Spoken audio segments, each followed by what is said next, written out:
Ladies and gentlemen, bien le bonsoir, Mathieu. Salut. Bonsoir à tous, bonsoir Gabriel. Quelle jolie vue en ouvrant la caméra. Ça aurait pu être pire, imagine si j'avais le short AVC. Non, on va commencer sérieusement, on va pas commencer directement Voilà, avec ça avec les commence blagues. fort. Bonsoir Raphaël, bonsoir Rudy, comment vous allez? Gratuit comme ça, Mathieu. Ah ouais, gratos.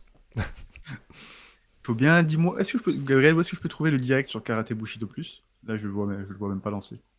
C'est sur C'est Karate pas carte Bushido? Ouais, c'est D'accord, ça marche. carte Bushido officielle, ouais. Yo Sweezy, salut Hikaru, salut Noah. Alors, Mathieu est en train de chercher le stream pour avoir les commentaires en même temps. Salut Non, mais Polish. qui c'est qui a pris ça comme pseudo? Ah, c'est des ouf. C'est des ouf, les gens. Pourquoi tu rigoles? Non, pour rien. Partage, dis-moi, je veux savoir. C'était un pseudo que j'utilisais sur YouTube avant. Ah, J'utilise de temps en temps quand je mets des trucs anonymes, mais du coup, c'est plus anonyme, c'est bon. C'est terminé. bonsoir, bonsoir.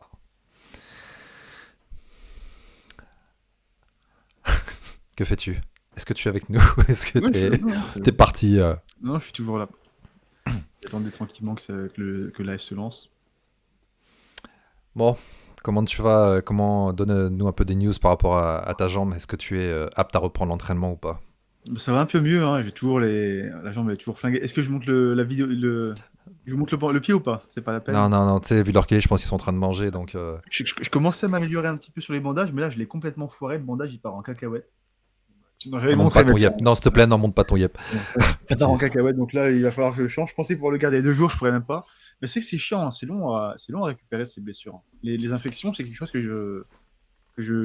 j'accordais pas beaucoup d'importance avant, tu sais, parce que je me suis dit, c'est pas grave, en fait, tu te coupes, tu désinfectes pas, juste tu te nettoies après, tu prends une douche après l'entraînement et c'est bon, c'est fini.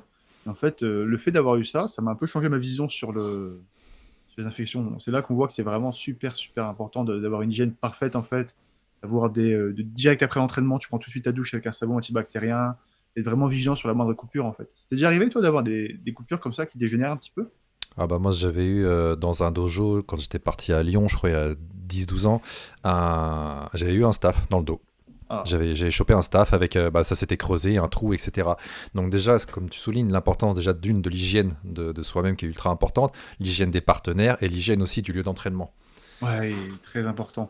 C'est que franchement, les gars, c'est pas possible. Il y a des gens, ils vont à l'entraînement le matin, ils mettent un rash guard ou ils mettent un t-shirt, tu vois, ils mettent leur short. Le soir, ils reviennent à la salle, ils ont remis le short et le t-shirt qu'ils avaient le matin. C'est dirty ça, hein. C'est dirty. Ils ont juste laissé aérer. Ils ont dit non, c'est bon, ça a séché entre deux. Je l'ai mis au soleil, ça a séché. C'est chaud quand même, non? Et Ah, c'est catastrophique. j'en ai déjà cramé, hein. J'en ai déjà cramé faire ça. Je dis jamais tu fais ça, hein. Jamais je tourne avec toi, en fait, hein. Plus jamais. Non, ouais, ouais, pour vraiment limiter les infections et tout au maximum, après, il faut taper dans les savons antibactériens. Surtout, après, ce qui est difficile, c'est que quand tu t'entraînes dans des dojos, on va dire, municipaux ou sous Assos, etc., t'as pas le contrôle, en fait, sur le ménage, à part pour Ouais. une salle privée, tu vois. Il y a encore pire, mec. Il y a encore pire, parce que ça, limite, t'arrives, t'arrives avec ta petite bouteille, tu nettoies après chaque entraînement ou avant chaque entraînement. Et le pire, c'est dans les fitness parks, les fitness parks, les one earth comme ça, que toute la journée, en fait, t'as des gens qui passent. Tu vois, dans les dojos, là, t'as quand même des plannings. Bah, y a pas de contrôle. Il y a pas de contrôle Il n'y dans a aucun les contrôle. parcs, Donc, tu as toi. des mecs qui sont avec leurs chaussures sales. Tu as des mecs qui rentrent, ils se lavent pas. Tu as des mecs, t'as des clandos. T'as vraiment tout, en fait, dans ces salles-là. Puisque avant, tu vois, c'est vrai que nous, le fitness park où on s'entraîne à Vitry, en fait, avant même l'espace fight, il était libre accès. Ça veut dire qu'en fait, tu avais juste une petite barrière, mais donc, tu pouvais la passer comme ça. Tu pouvais l'enjamber. Donc, c'est-à-dire des gens qui n'étaient pas forcément inscrits en fight, ils pouvaient rentrer dans le dojo, ils pouvaient ils pouvaient rentrer sur le tapis, s'entraîner avec leurs chaussures de muscu et tout. Tu vois, on sait pas ce qu'ils faisaient. Après, pareil, si personne ne nettoie pendant de la journée, en fait, juste un jour, t'as genre, je sais pas, t'as 50, 60 personnes qui sont passées sur le tatami, 60 sueurs différentes et tout qui se mélangent, peut-être du Ouais, c'est sang. problématique de ouf, hein. Ah ouais, ah ouais, ça va être vite dégoûtant, hein. Donc, Vite dégoûtant. s'il vous plaît, pour le respect de tout le monde, voilà, lavez-vous. Essayez pareil si vous pouvez, de laver le tapis après chaque entraînement, etc., quoi. Ça, je Ouais, me rappelle d'ailleurs au Japon, après chaque entraînement, on sortait l'espèce de bonbonne avec Oui, c'est des. ça. Comme les trucs désherbants, là, c'est ça? Ouais, voilà. Voilà. Et après la serpillière et tout, mais vraiment après chaque entraînement. Donc, t'es Nous, on sûr faisait que pareil. Ouais, à l'époque du Venom, on faisait pareil, avec Daniel. le prochain cours était clean, clean, clean, quoi. On faisait pareil au Venom, on faisait pareil aussi à la salle qu'on avait à comment ça s'appelle, à Subtac, à Vibon-sur-Yvette. On était toujours ultra vigilant, parce qu'en fait, ça peut aller trop, trop vite, hein. D'ailleurs, il y a un mec qui m'a dit, Criff27, qui dit Mathieu, c'est le staphylocoque en personne, le mec. J'ai l'impression que Matt est un gros dégueulasse aussi. Bah non, c'est l'inverse, justement. Au total, je prends. Alors, le matin, je prends toujours ma douche glacée, donc une douche. Genre, si je m'entraîne une fois, par exemple, je sais pas, je m'entraîne le matin, je vais reprendre une deuxième douche autour de midi. Ensuite, je reprends une douche. Si je me rentraîne, je reprends une troisième douche. Et le soir, avant de me coucher, j'en prends toujours une. Donc, ça fait au total, parfois, je prends 4 douches dans la même journée. C'est Non, un je peux problème. témoigner, je peux témoigner. Le mec, quand je tourne avec lui, ne sent pas mauvais. Il y a aucun problème. Le seul problématique, c'est qu'il mange pas mal d'ail, tu vois. Mais. La sueur qui sent la transpiration qui sent l'ail et l'oignon. Mais c'est normal, je suis du Nord, on mange que des oignons. Mais c'est faux. La soupe à l'oignon, c'est la spécialité, mec. Et Caro, il disait que Calvin Gastelum est connu pour pas être au top de l'hygiène. Ah ouais, c'est vrai que c'était pointé avec quand même, je crois, un staff, tu sais, sur la joue, vers la Ouais, bouche non. en combat, là, en pré-UFC. Ouais, ça te contamine de ouf, hein, tu peux filer à quelqu'un, hein. C'est Ouais. très très transmissible, c'est très facilement transmissible les staffs, hein. C'est pour ça qu'en général, dans une salle, dès que quelqu'un a un staff, en fait, ça transmet, hein. C'est aussi du bon sens, en fait. Dès que t'es staffé, dès que t'as un staff sur toi, il faut te mettre en retrait, faut pas t'entraîner et tout ça, hein. Mais t'as des mecs qui vont tourner. Parfois, tu vois des mecs, ils arrivent, ils ont la teigne. Tu vois ce que c'est la teigne? En fait, ça te fait un cercle comme ça ou des cercles là. Puis tu vois les mecs qui viennent s'entraîner avec ça tranquillement et tout. Ils se frottent à toi, pas de soucis. Je dis ça, je l'ai fait une fois par contre. Bravo, bravo. Non, mais la teigne, c'est pas Alors, pareil qu'un staff. La teigne, c'est une petite maladie de peau de merde, y a pas de soucis. Mais par contre, les staffs, ouais, c'est compliqué, hein. Les staffs, tu peux en mourir, hein. Non, c'est tout de suite quelque chose de plus grave. bah, je crois que c'est Yanis Gemouri, d'ailleurs, là, qui a eu ça, Oui, exactement, c'est une qui liste devait de la combattre UFC. bah, contre le mec, d'ailleurs, qui devait combattre, là, à l'UFC cette nuit. Il a mis un double genou sauté à KO de Oh, il malade devait mental. combattre contre lui? Ouais, Contre Vinicius. Vinicius Oliveira, c'est ça? Ouais, c'est ça. Ouh, bah, c'est peut-être un signe du destin, hein. C'est peut-être un signe du destin. Parce qu'en vrai, lui, Et du, il est sous-coté de ouf et il a mis à mal un mec qui était un très très gros prospect, hein. Le et mec qui l'a Gemouri, pris du en coup, face, il était. vas-y, je t'en prie, Ouais. continue. Ouais, je disais Gemouri, du coup, bah, apparemment très grosse infection qui s'était propagée. Enfin bref, il avait eu transfusion, antibiotiques, il est encore Antibiotique. sous traitement, tout ça, ouais. Donc, Aïe, aïe, aïe. Et je te dis, franchement, c'est peut-être un mal pour un bien, puisque le mec qu'il devait prendre était très très fort, hein. Son adversaire, Bernardo Sopaï, je m'en souviens, il s'entraînait au All-Star avec Shimaev. J'avais vu des KO de lui, des combats de lui. C'est un énorme prospect, hein. C'est un Albanais super fort, enfin, un Suédois d'origine albanaise, très très très très fort. Franchement, un client. Et quand j'ai vu qu'il combattait contre le Vinicius, je me suis dit, bon, bah, il va se régaler, quoi, il va le KOT. Et au final, boum, surprise. C'est l'autre, c'est le Vinicius Oliveira qui a réussi à ouais. mettre le magnifique KO et qui a réussi à flinguer la hype de Bernardo. Donc franchement, c'est peut-être un mal pour un bien, on va dire. Ah, c'était un Attends, combat très très dur. Shérif, il dit il a une septicémie, il est sous perte d'antibio. Ouh. Septicémie, c'est quand t'as pas assez de sang, c'est pas ça une septicémie? Non, c'est infection du Non, sang. je sais plus. Septicémie, c'est infection du sang, il me semble. Et j'avais cru lire dans la story des maîtres fumés, justement, qui parlait de staff, qu'il avait un gros staff. Ah, la présence de bactéries, ouais, c'est ça. En fait, il avait Ouais. il a une infection qui s'est un petit peu généralisée, hein. C'est juste ça. Au fait, bonjour à tous dans le chat, parce que je vois les commentaires qui défilent et c'est vrai Salut qu'on tout le était monde. parti dans notre délire de staphylocoque, mais bon, c'est Ah, quand même super important à en parler, quoi. on était lancé là, on était lancé. Alors, qu'est-ce que je voyais? Et Attila le 1 qui me demande, attends, tu prends une douche froide même le soir? Non, juste je prends la douche très très froide le matin, mais le soir c'est une douche très très chaude, c'est l'inverse. C'est le matin pour se réveiller et le soir pour s'endormir. Shérif, KO de 2024. Franchement, il est bien parti pour. Il est bien parti pour parce que le. Alors en fait, par contre, son adversaire. Bon, ouais, on fera le débrief tout à l'heure, je pense. On fera le débrief tout à l'heure. Comment va BSD? Il va Bah, très écoute, bien. c'est toi le dernier à l'avoir vu, hein. Moi je l'ai pas vu depuis quelques temps, moi je l'ai pas vu depuis Ouais. la semaine d'avant mon combat en fait, hein. Donc c'est à toi de nous dire un petit peu là, de nous faire le brief là sur la fin de camp de Benoît. Eh ben, j'ai eu droit au Benoît de début de camp et donc après il est allé dans la salle du temps et qui est en Bulgarie, il est revenu et j'ai eu droit au Benoît de fin de camp en fait. Et Euh, j'ai pu voir la transition entre les deux. C'est incroyable. Il est en très très grosse forme. Il est vraiment en très très grosse forme. J'ai sparé avec lui donc toute la semaine dernière et C'est il rien est à prêt. voir, hein. Il est Entre prêt. un Ah non, Benoît, ça entre n'a- un Benoît hors prépa et un Benoît en prépa, Benoît, il a besoin d'avoir un petit peu. Il fait partie de ces combattants qui ont besoin d'avoir une date pour vraiment se lancer à fond et être à fond dans le. Tu vois, genre, cible à abattre, tu vois, un petit peu. Ouais. Un petit peu Moi, en en fait, mission. pour imager le truc, j'ai eu l'impression en début de camp que c'était un couteau un peu émoussé et que là, je suis arrivé en fin de camp avec un couteau, mais avec une lame rasoir, quoi. Aiguisé, Ah ouais, ouais, mais totalement, aiguisé hein. au plus haut point. Totalement, Non, c'est totalement. vrai. C'est vrai, il est un peu brut en dehors des camps. Il a un petit truc. Au fur et à mesure, boum, il s'affine, jusqu'à être vraiment à diamant, comme Dustin. Mais c'est vrai qu'il est. Dès qu'il a une mission, peut-être que c'est dû un petit peu à son passé militaire. Tu vois, c'est que dans le circuit militaire, souvent, tu as des missions et entre deux, parfois, tu as des moments où tu es, entre guillemets en réserve, tu es en train de tu branles rien, quoi. Et je pense que c'est un peu comme ça aussi. Il y a des périodes où, quand il a rien, en fait, il est un petit peu en mode stase. Ouais. Et dès qu'il a une date, boum, là, ça monte, ça monte, ça monte, ça monte. Et il se met vraiment à fond dans le truc, quoi. Il a son objectif, il a son adversaire à flinguer, il est vraiment dans le truc. Alors, euh, je regarde les commentaires. Attends, je vais mettre Bonsoir un tout le jeu. monde. Salut Grégory. Alors, attends, je vais répondre Salut vite fait. Il y a Kiri. Hans Redder qui dit: vous y croyez vraiment, les gars? Pour Benoît, que Benoît tape Dustin? C'est ça, confirme-moi, c'est ça que tu voulais dire, Hamza? J'imagine que c'est Hamza. Bah, je pense que ça doit être. Ouais, ouais, si on croit vraiment à la victoire de Benoît, hein. Ouais, Ouais, c'est c'est ça. ça. Oui, bah, largement. En fait, Dustin, là, quand il a combattu contre Khabib, il s'est vraiment fait écraser. Benoît, il n'a pas non plus le niveau de lutte de Khabib, mais il a quand même des armes qui sont extrêmement intéressantes debout. Il a une lutte qui est un peu moins efficace que celle de Khabib. Il a un mental qui est tout aussi fort, si ce n'est plus fort que celui de Khabib. Il a un cardio qui peut tenir 3 à 5 rounds. Il a beaucoup de qualités qui sont vraiment très intéressantes pour battre Dustin.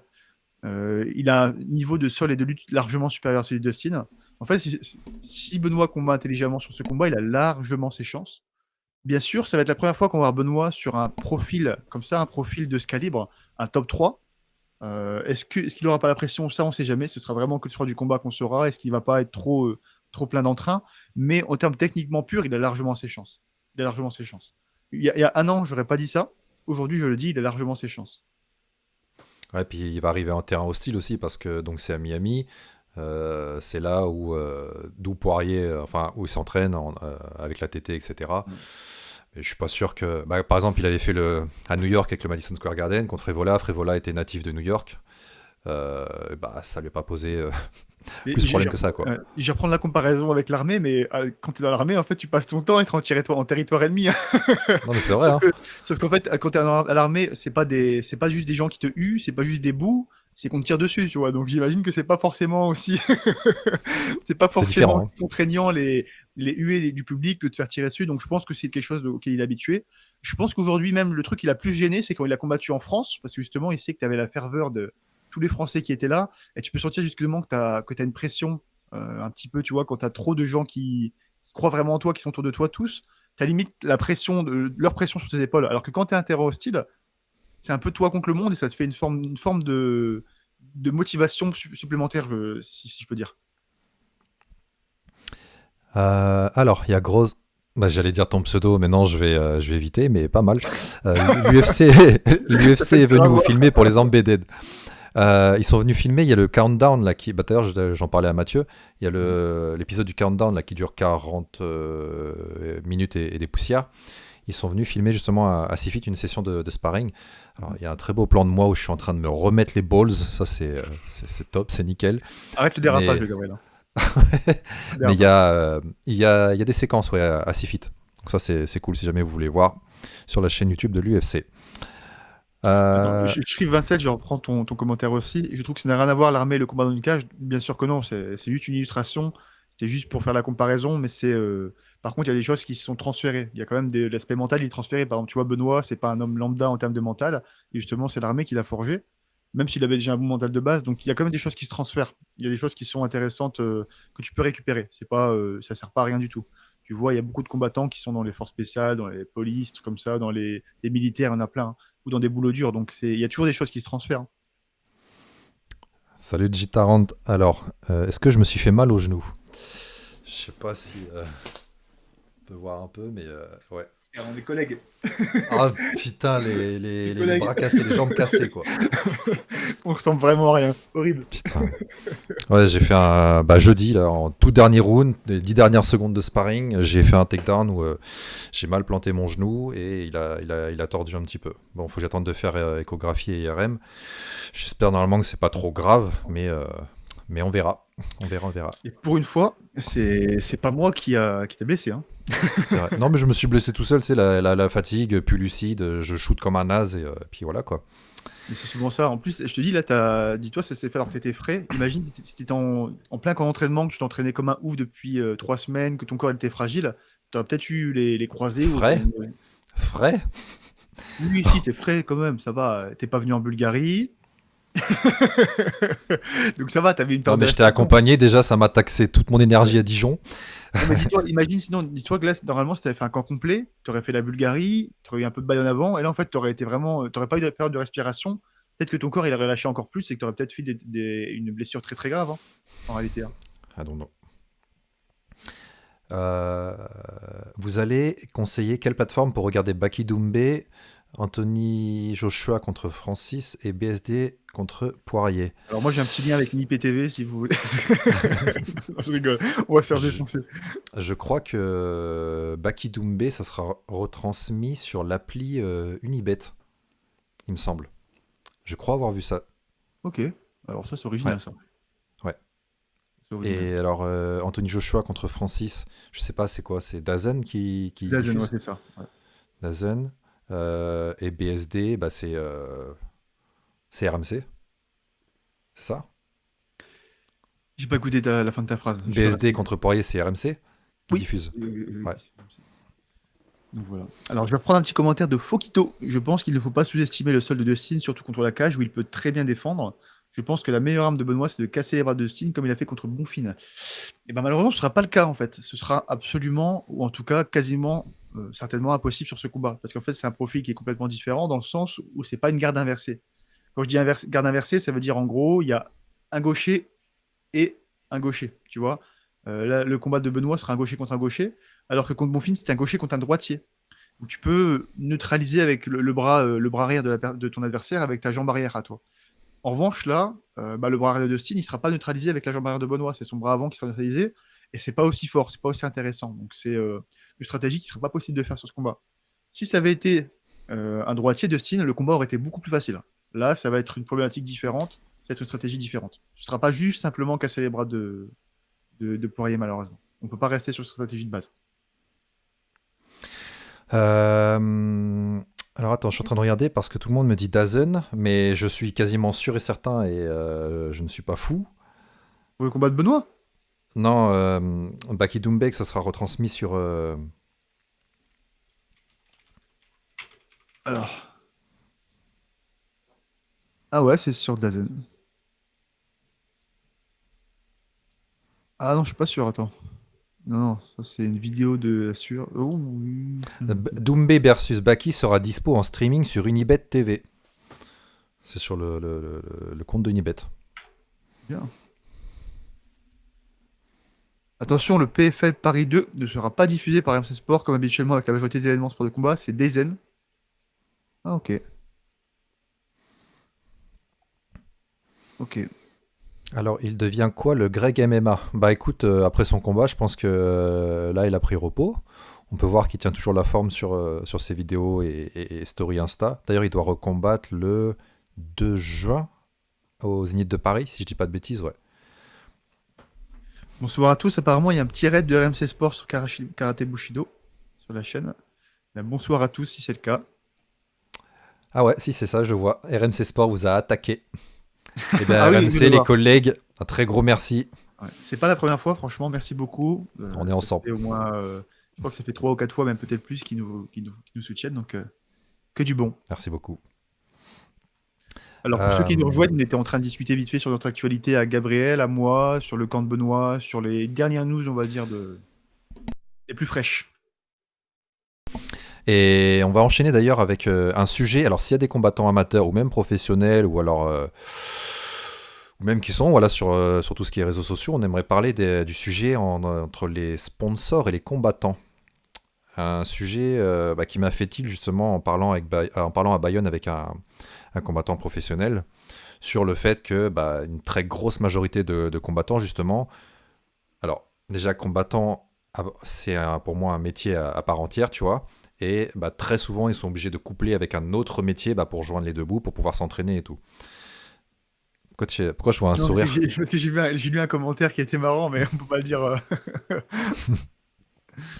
Et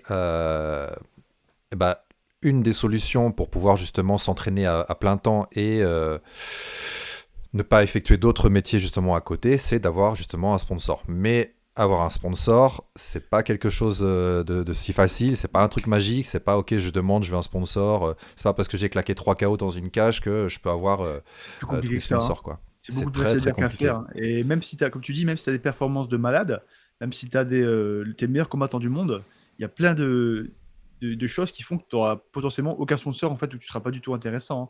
C'est pas du tout aussi simple que ça en a l'air. Il y a très très peu de combattants, même à haut niveau, qui ont des sponsors, hein.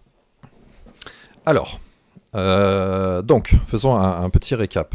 Aujourd'hui, enfin je vais faire le vieillard, mais voilà, il y a 10-15 ans, il n'y avait pas forcément tout ce qui était réseaux sociaux, alors du moins c'était les tout débuts. Aujourd'hui, grâce aux réseaux sociaux, les combattants peuvent avoir des sponsors.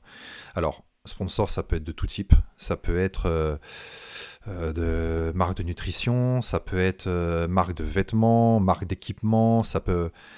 Climatisation, cheminée, cuisine, Non mais ouais, voilà, c'est ça, hein. il y a absolument aucun rapport. Il y a beaucoup de gens qui se limitent justement à des marques qui sont proches du combat, mais finalement, il y a très peu de marques. En fait, c'est compliqué parce que dans le MMA, il y a soit des énormes marques qui vont du coup avoir lâché des gros billets et tout ça, mais il faut vraiment être très très performant, un peu à l'image de Venom avec Cyril Gane, Benoît, Nassourdine, tout ça.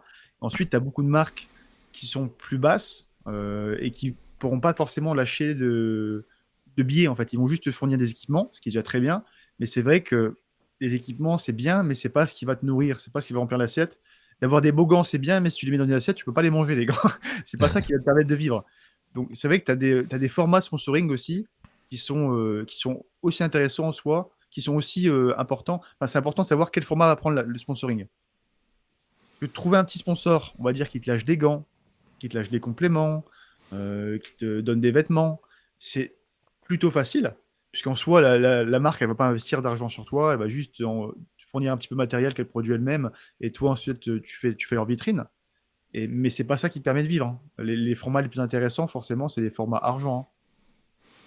Alors, soit voilà, de base, tu es confortable quand tu démarres ta carrière de combattant, ce qui est très rarement le cas, Mhm. et tu n'as pas forcément besoin des réseaux sociaux.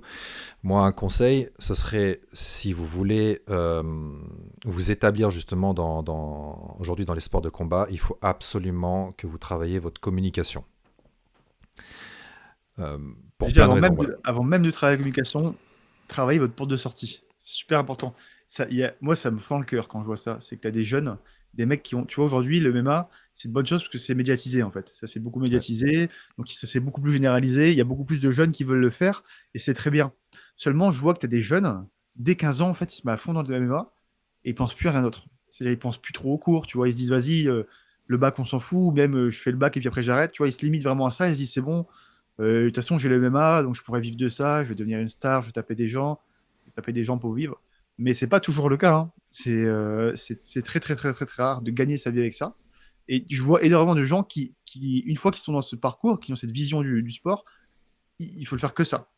Et il y a un très grand champion qui avait une phrase très, très pertinente, c'est Georges Saint-Pierre, il avait dit, en fait, il faut toujours avoir une porte de sortie, toujours avoir un autre diplôme, juste au cas où. Parce qu'en fait, le MMA, ça peut vite s'arrêter. C'est pas un sport, c'est pas un métier qui est stable, hein.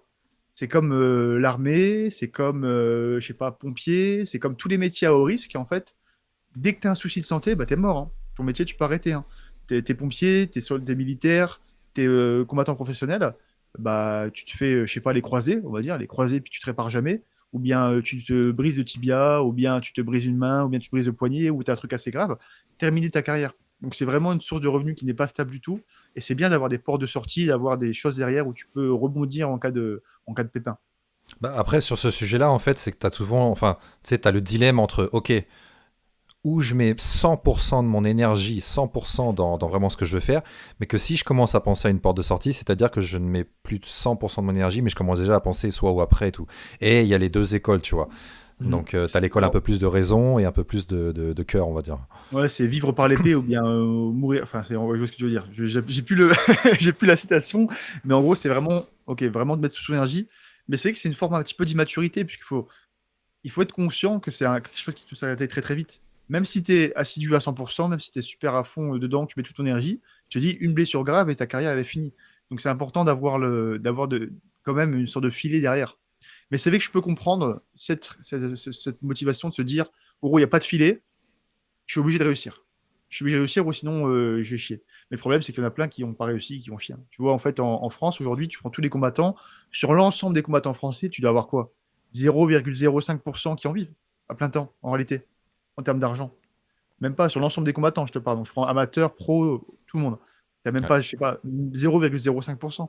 C'est moins de 0,1%, on va dire, tu vois. C'est très, très peu. Faut en être conscient de ça aussi. Et c'est faire preuve de maturité. Maturité professionnelle. Et donc voilà, du coup, pour... Attends une seconde, je te coupe rapidement. Ouais, vas-y. Fokito qui vient mettre le dernier coup de marteau. Et c'est valable pour tous les domaines de la vie. Jamais placer tous ces dans le panier. Exactement. Il faut jamais tout grouper, puisque si jamais ça s'écroule, t'as tout perdu. L'armée, t'avais quand même la rente, mais maintenant c'est passé à 19 ans, c'est chaud. Enfin, je sais pas pour l'armée. Alors, voilà, donc pour revenir sur avoir un sponsor en tant que combattant. Comme on a dit au début, c'est pas parce que vous avez fait des belles performances dans la cage que tous les sponsors vont se jeter à vos pieds, ou alors que vous allez dire ouais mais je comprends pas pourquoi est-ce que me sponsorise pas, machin. Il faut comprendre qu'un sponsor c'est une entreprise. Une entreprise ça a besoin de faire de l'argent, ça a besoin d'exposition et ça a besoin aussi de travailler avec des gens qui rentrent dans leur ligne éditoriale, dans leur ligne de conduite. C'est-à-dire que si vous avez une entreprise qui, je sais pas, on va dire, très lisse, très clean en termes de communication, et que vous, votre com, c'est un truc brut de décoffrage qui n'a rien à voir, où les valeurs sont pas les mêmes et tout, ça pourra pas matcher. Ensuite, comme je disais, voilà, c'est une entreprise, ça a besoin de... Ouais, Déjà, t'as déjà même poussé le bouchon, entre guillemets, un peu trop loin, en disant qu'il faut travailler sa communication. Mais avant de travailler sa communication, déjà, il faut avoir une communication. Parce qu'il ouais, y a non, beaucoup mais de c'est... combattants, Ouais, tu ouais. regardes, ils sont encore en profil privé. Ils sont en profil privé, donc ça veut dire que personne ne peut communiquer avec eux. Ils peuvent rien montrer de leur carrière, ils peuvent rien montrer de leur profil. En fait, ils montrent rien. Ils ont aucune vitrine, ils ont rien du tout. Tu as des combattants qui sont connus, des combattants qui sont forts et tout, qui ont plein de combats, qui sont comme ça. C'est impressionnant. Donc déjà, il faut mettre en place une communication, comme tu dis, et ensuite, déjà la travailler. Mais c'est voilà, c'est pour ceux qui désirent avoir un sponsor, parce qu'il y a des combattants, en fait, ils en ont pas forcément besoin. Ils ont soit fait des investissements. Je pense qu'il y a un profil, d'ailleurs, qui a combattu hier à l'UFC, qui s'appelle Eric Anders, un 93 ou 84, qui s'appelle Eric Yaboy. Lui, le mec, j'ai écouté son podcast chez Joe Rogan, il est rentier maintenant. Il a investi dans l'immobilier. Il touche sa thune chaque mois et lui, il n'a pas forcément besoin de sponsors. Mais donc, on va dire que la plus grosse majorité des combattants aujourd'hui veulent des sponsors. Ils voudraient avoir un billet, plus après vouloir travailler avec telle ou telle marque. Et du coup, comment faire? Donc, comme tu disais déjà, le point essentiel, c'est de démarrer sa communication. C'est d'avoir des réseaux. Ensuite, c'est d'être actif sur ces réseaux. Et alors oui, forcément, il va falloir se différencier un petit peu des autres parce que y a énormément de profils qui se ressemblent. Donc, il va falloir mettre sa touche personnelle. Et c'est là où c'est un petit peu compliqué parce que ça demande un certain travail. Toi, par exemple, ce que tu proposes sur ton profil, voilà, c'est toi, tu es authentique. Il n'y en a pas 36 comme toi. On va dire que ça coule un peu de Heureusement, source, tu vois. heureusement, c'est sûr, sinon. Voilà. Moi, c'est pas. Moi, c'est pareil. Bon, après, je suis sur les réseaux depuis un sacré long moment, mais voilà, je propose mon univers, mon profil, c'est-à-dire les sports de combat, prépa physique, les jeux vidéo, les mangas, etc. Il faut que vous ayez quelque chose qui vous fasse sortir du lot, ou avec lesquels les gens vont matcher, ils vont se reconnaître dedans, etc. Et au bout d'un moment, potentiellement, les entreprises vont vouloir vous démarcher. Et comme Mathieu a dit, en fait, au début, ça sera sûrement du sponsoring en produit, pas en financier.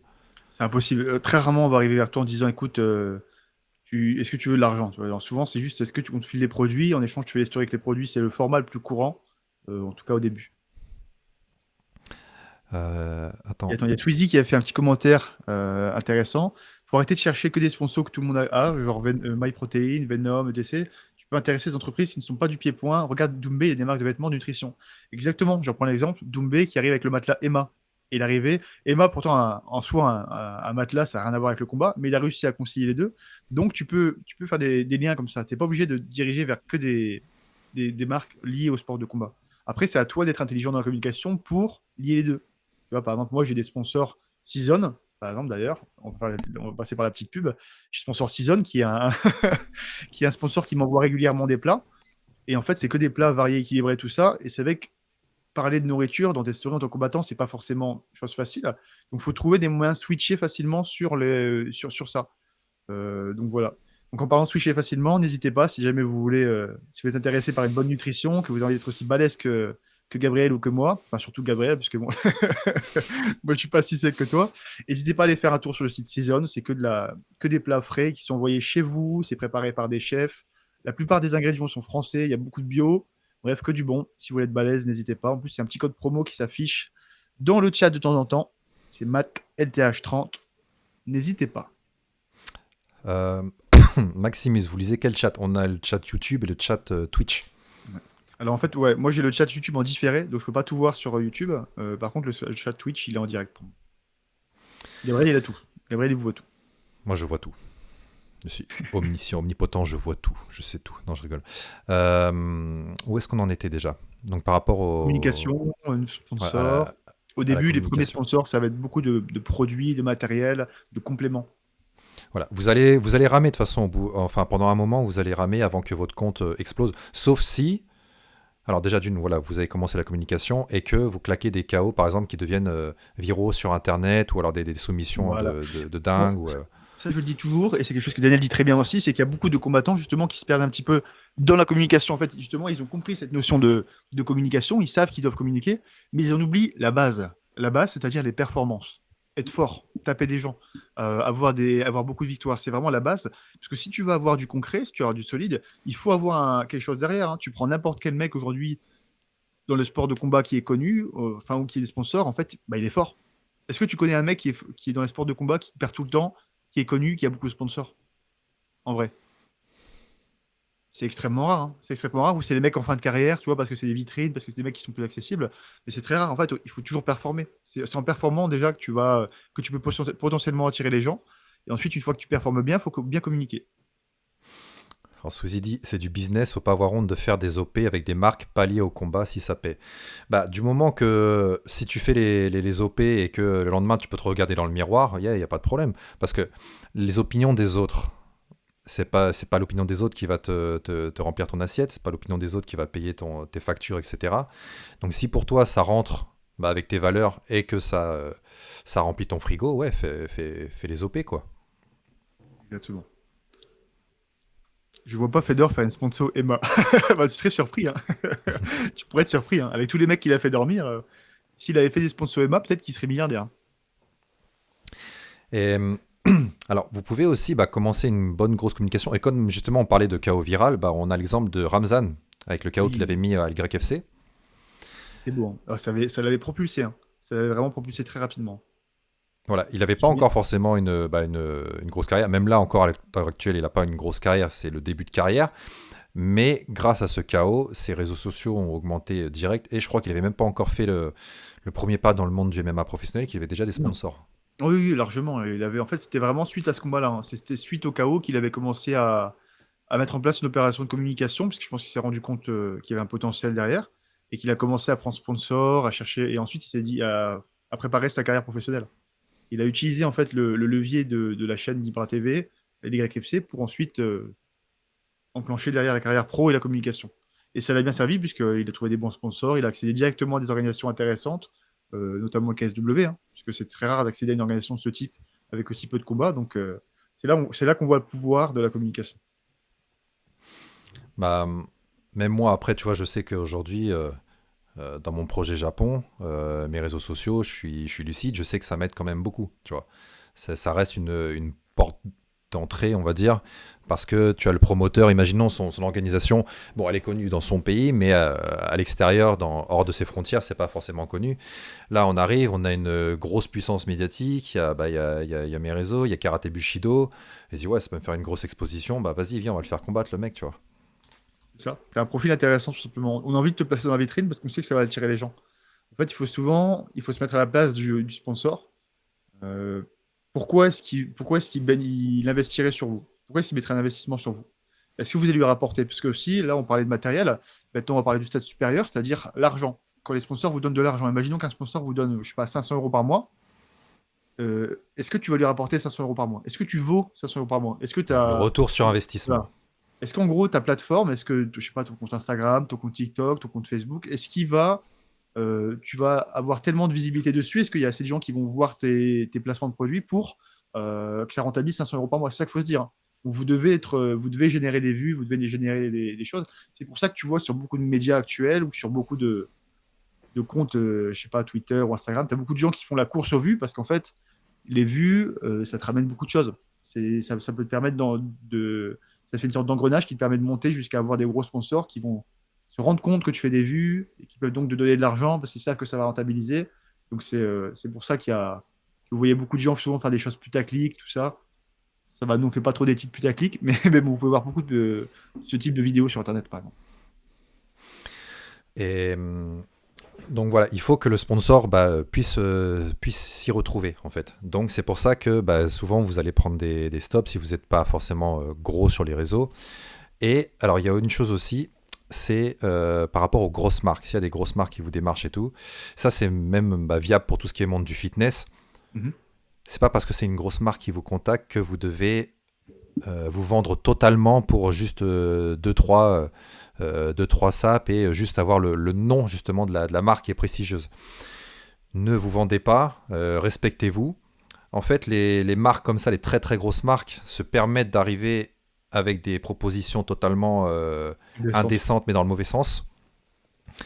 Parce qu'ils savent que si toi, en fait, tu refuses, ils s'en foutent parce qu'il y a 1000 personnes derrière qui seraient prêtes à accepter et à se vendre par rapport à ça. Donc c'est très important de connaître sa valeur, de pas se comment dire, de pas se vendre juste voilà pour je sais pas Ouais, se sous-estimer en fait, se prostituer ouais, un petit peu en fait. c'est ça. En soi, se prostituer. Tu sais, parfois, tu as des mecs que je vois, ils reçoivent des produits, c'est juste, ils enfilent des vêtements, et ils font 30 stories par jour pour dire merci, Ouais, merci, voilà, merci, ça c'est merci. Faut savoir que voilà, c'est pas forcément la bonne attitude à avoir si tu veux justement montrer que tu as de la valeur. euh, écoute, je J'ai crois failli qu'on a dire une fait le tour connerie. dessus. J'ai failli dire une connerie. Il y a un commentaire qui a écrit pas mal de buzzcut. Bah, ça te va bien, hein. Franchement, si je te dis, ça lui va mieux le buzzcut comme ça. C'est comme ça que ça s'appelle un buzzcut, non? Parce que la coupe que j'ai là, Ouais, c'est buzzcut, ouais, c'est ça. ça, ouais. Ouais, c'est Avec ça. les contours, là, ouais.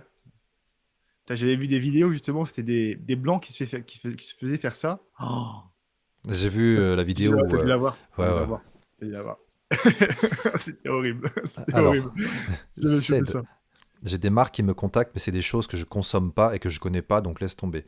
Bah ouais, c'est ce que je disais, si ça rentre pas dans votre ligne éditoriale, enfin, je dis ça pour les entreprises, mais même vous, c'est pareil. Si ça rentre pas dans votre ligne éditoriale, dans vos valeurs et tout, en fait, ça sert à rien. Ça se saura de toute façon que c'est faux. Vous allez faire la promotion d'un Exactement. produit et Exactement. personne va y croire, en fait. Ça, c'est un truc qui est super important, je trouve. C'est vraiment, par exemple, moi, tous mes sponsors, tous mes collaborateurs, je consomme tous leurs produits. Tout ce que j'ai, c'est que des trucs que je mange, que je consomme et que j'aimerais consommer et que même si j'étais pas sponsorisé, je les consommerais quand même. La marque de compléments qui me sponsorise aujourd'hui, je consommais déjà leurs produits avant même et j'écoutais ses contenus et tout ça avant même que je sois sponsorisé. Les vêtements, comment ça s'appelle? Les vêtements de mon fournisseur de vêtements de marque comment ça s'appelle? D'articles de sport, c'est des vêtements que j'aurais été largement capable d'acheter, tu vois. Je connaissais pas forcément la marque, mais c'était des trucs que je consommais aussi. Et là, pareil, pour la nourriture season, tu vois, c'est des choses, pareil, que je mange régulièrement, qui sont dans mon frigo et tout, que je consomme vraiment. Et je trouve ça, c'est quand même, c'est important de rester dans ce cadre-là, de se dire que je vais offrir à ma communauté que des choses que je consomme moi-même, que des choses que moi j'aimerais consommer, que des choses que je trouve qualitatives. On voit souvent des gens justement qui vendent n'importe quoi. Moi j'ai déjà eu des offres, on m'a dit est-ce que tu veux collaborer avec moi? On vend tel truc, on vend tel truc, je regarde, je fais bah ok, en fait là je m'y retrouve en termes de. Mais bon, par contre, en fait, c'est quoi l'avantage pour ma communauté en fait? Parce que là je suis en train de niquer. Et tu vois plein de gens justement qui vrillent un petit peu en sentant l'argent et qui vont vendre vraiment des trucs de De zinzin, toute hein. façon, après, les gens qui le suivent vont cramer le truc, c'est au bout d'un moment, tu vois. Ils vont pas être. Souvent, oui, souvent ça se cadre. C'est pour ça que je me rends compte qu'il faut vraiment rester fidèle à soi-même. C'est qu'en fait, les gens, sur le moment, la vérité prend l'escalier et le mensonge prend l'ascenseur. C'est ça, le mensonge prend l'ascenseur, la vérité prend l'escalier. Donc, si jamais tu fais des choses mauvaises un jour, ça va finir par arriver dans ta tronche. Il faut vraiment. Matt, il mange tous les produits, même les vêtements. Là, je me fais dégommer, quoi.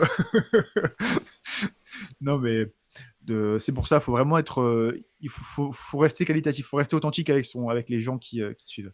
Et Polish Lancer, je me demande qui c'est quand même. Franchement. Il y a vraiment des espions quand même sur cette chaîne, hein. C'est incroyable. Gab, il s'en fout de manger, il veut la sponsor Tsume. Je suis d'accord avec toi. Je suis C'est quoi d'accord avec Tsume? toi. Tsume, c'est les grosses Ah là là résines, là. les grosses figurines résines ultra qualitatives. Et tu veux en faire quoi? Tu vas les mettre où ces trucs-là? Ah, Ouais. c'est... Dans ton assiette? Non, mais je sais pas, tu regardes la statue de Freezer là. Pendant des mois, j'étais en extase devant, j'étais oh, comme ça. C'est trop beau. Quoi? Je juge pas, hein. Il y a des sponsors qui vont comme un gant à certains fighters, comme Popeyes Chicken pour Derrick Oui, Lewis. exactement. Ouais. Exactement. C'est pour ça, tu vois, que c'est bien de trouver des choses qui sont complémentaires. Pareil, Emma, ça va bien avec Cédric. Benoît, ça va bien avec Terre de France. Je sais pas, Gabriel, ça irait bien avec quoi tu pourrais aller, je sais pas, des trucs de manga, des trucs hentai, tu vois. Ce serait parfait. Tu vois, il faut qu'il y ait une symbiose entre le combattant et le produit. Oui, Gabriel avec Crunchyroll, exactement. Exactement, par exemple. Bah, il y avait eu un petit truc au départ et je devrais les recontacter, ouais, effectivement. Alors, Wilson Varela, il était streamer dans la structure Prism Gaming du rappeur Fianso. Il faisait son argent tranquille et 2-3 ans après, il était à Hexagone. J'ai vu passer ce commentaire, justement, je me demandais. Mais parce que Wilson, j'étais sur son profil et c'est vrai que j'avais déjà. Enfin, il y a un bout de temps et je voyais déjà qu'il avait une bonne grosse communauté, mais je savais pas de où en C'est un fait. gamer? C'est un gamer? Bah, je sais pas, on dirait. Enfin, de ce que nous dit Sweezy. Tant qu'il game pas tant qu'il joue pas à FIFA, c'est bon. S'il est sur FIFA, c'est chaud. Est-ce qu'il joue à Helldivers 2 ou pas? C'est ça Ah, la là, question. on parle. Là, on parle. S'il joue à Divers 2, là, on parle. Alors, BSD, franchement, il pourrait avoir d'énormes sponsors. Son narratif est grave intéressant. Oui, bah tu vois, franchement, il a un profil qui est super intéressant, Benoît. C'est le truc parfait qui peut vendre partout. Ça, dans tous les pays du monde, les gens vont kiffer. Un mec qui est fier de ses racines, qui a défendu son pays, qui est traditionnel, qui est religieux aussi, dans la religion du pays dans laquelle il a grandi. Donc c'est vraiment le truc parfait, tu vois. Le profil ultra, pas cliché, mais ultra traditionnel du pays. Bah, il C'est y a une la meilleure, histoire. la meilleure représentation du pays, en fait, tu vois. Il y a une histoire, il y a un background. D'ailleurs, j'en parlais avec Benoît vendredi, et sur la communication, justement. Benoît, en fait, si tu veux, il y a le package, voilà. Il y a son histoire, donc son background est militaire, et voilà, maintenant père de famille, etc. Il y a ses performances dans la cage, il y a sa communication sur les réseaux qui est active. Oui. Donc, en fait, pour les marques, c'est tout bonus, tu vois. C'est vraiment tout bonus. C'est ça. Et je pense à des combattants, et alors c'est absolument pas, on va dire, un pic ou attaque, mais c'est juste factuel. Par exemple, il y a la combattante française, donc Manon Fiorot, qui performe de ouf dans la cage, mais qui n'a pas réussi pour le moment à avoir une communication à la hauteur de ses performances, tu vois. T'es en train de dire qu'elle sait pas parler, quoi. Ça, t'es un bâtard, toi, en fait. Mais putain, mais... Bah, j'espère qu'Adric, il va tomber sur cette voilà, vidéo. Aldric, il va me casser la gueule. Non, mais c'est vrai que c'est quelque chose qu'il faut lier. Et pour le coup, il y a Caton l'Ancien qui avait dit une très bonne phrase qui représente bien tout ce qu'on dit là. Bien se battre et bien parler, deux choses que le Gaulois met au-dessus de tout. Qui a C'est dit ça? absolument. Caton l'Ancien a dit ça. bien se battre et bien parler, deux choses que le Gaulois met au-dessus de tout. Donc c'est pour ça qu'il faut lier les deux. Ça représente très très bien le monde du MMA. Euh, Parlez bien, battez-vous bien. Et il y a même Connor, il me semble qu'il avait utilisé une version un petit peu retravaillée en disant je suis doué pour deux choses, être beau gosse et bien me bagarrer. Ce soir, je vais faire une des deux choses et demain, je ferai l'autre. Il avait remixé un petit peu, mais à la base, c'est de chez nous.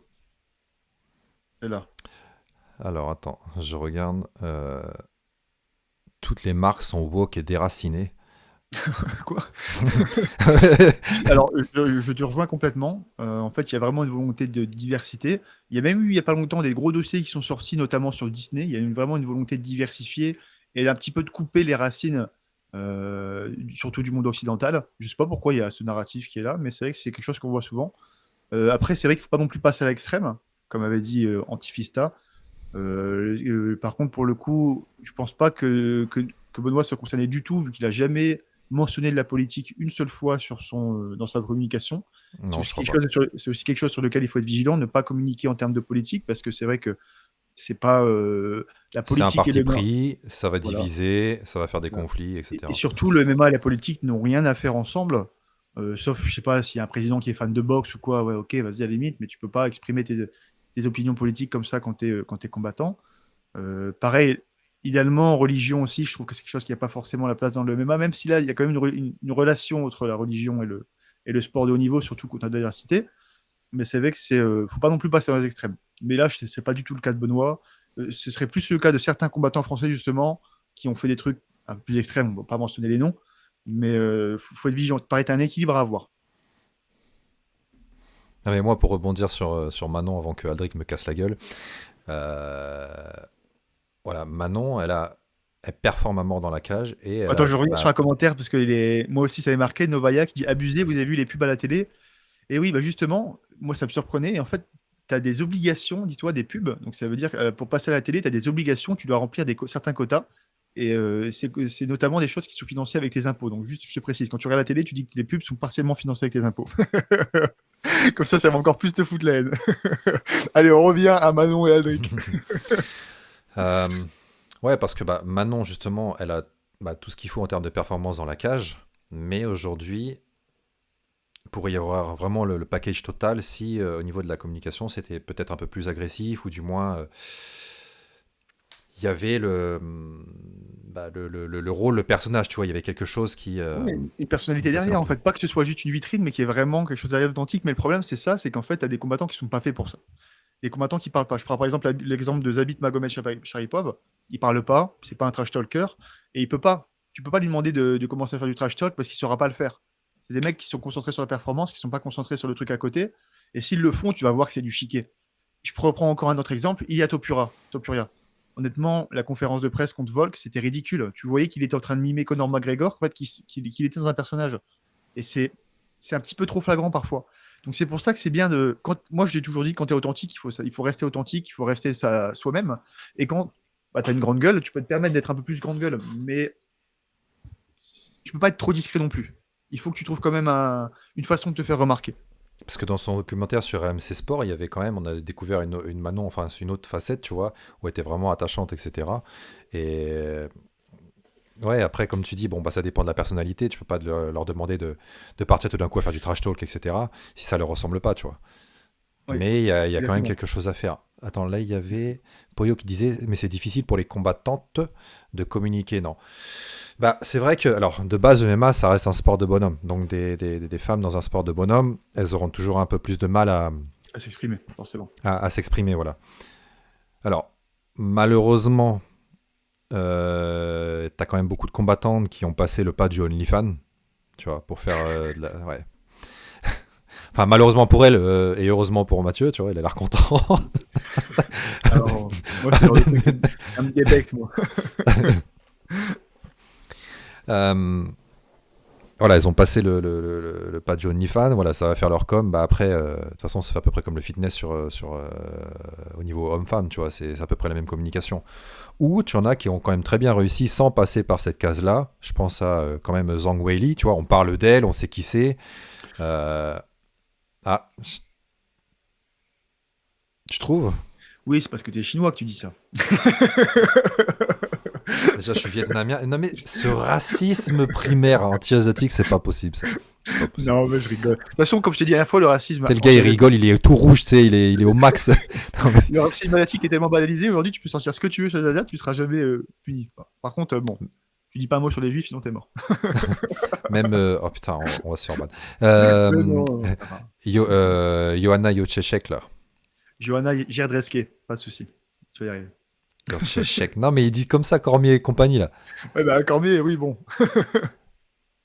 Comment tu prononces, toi? Johanna Gerdreske.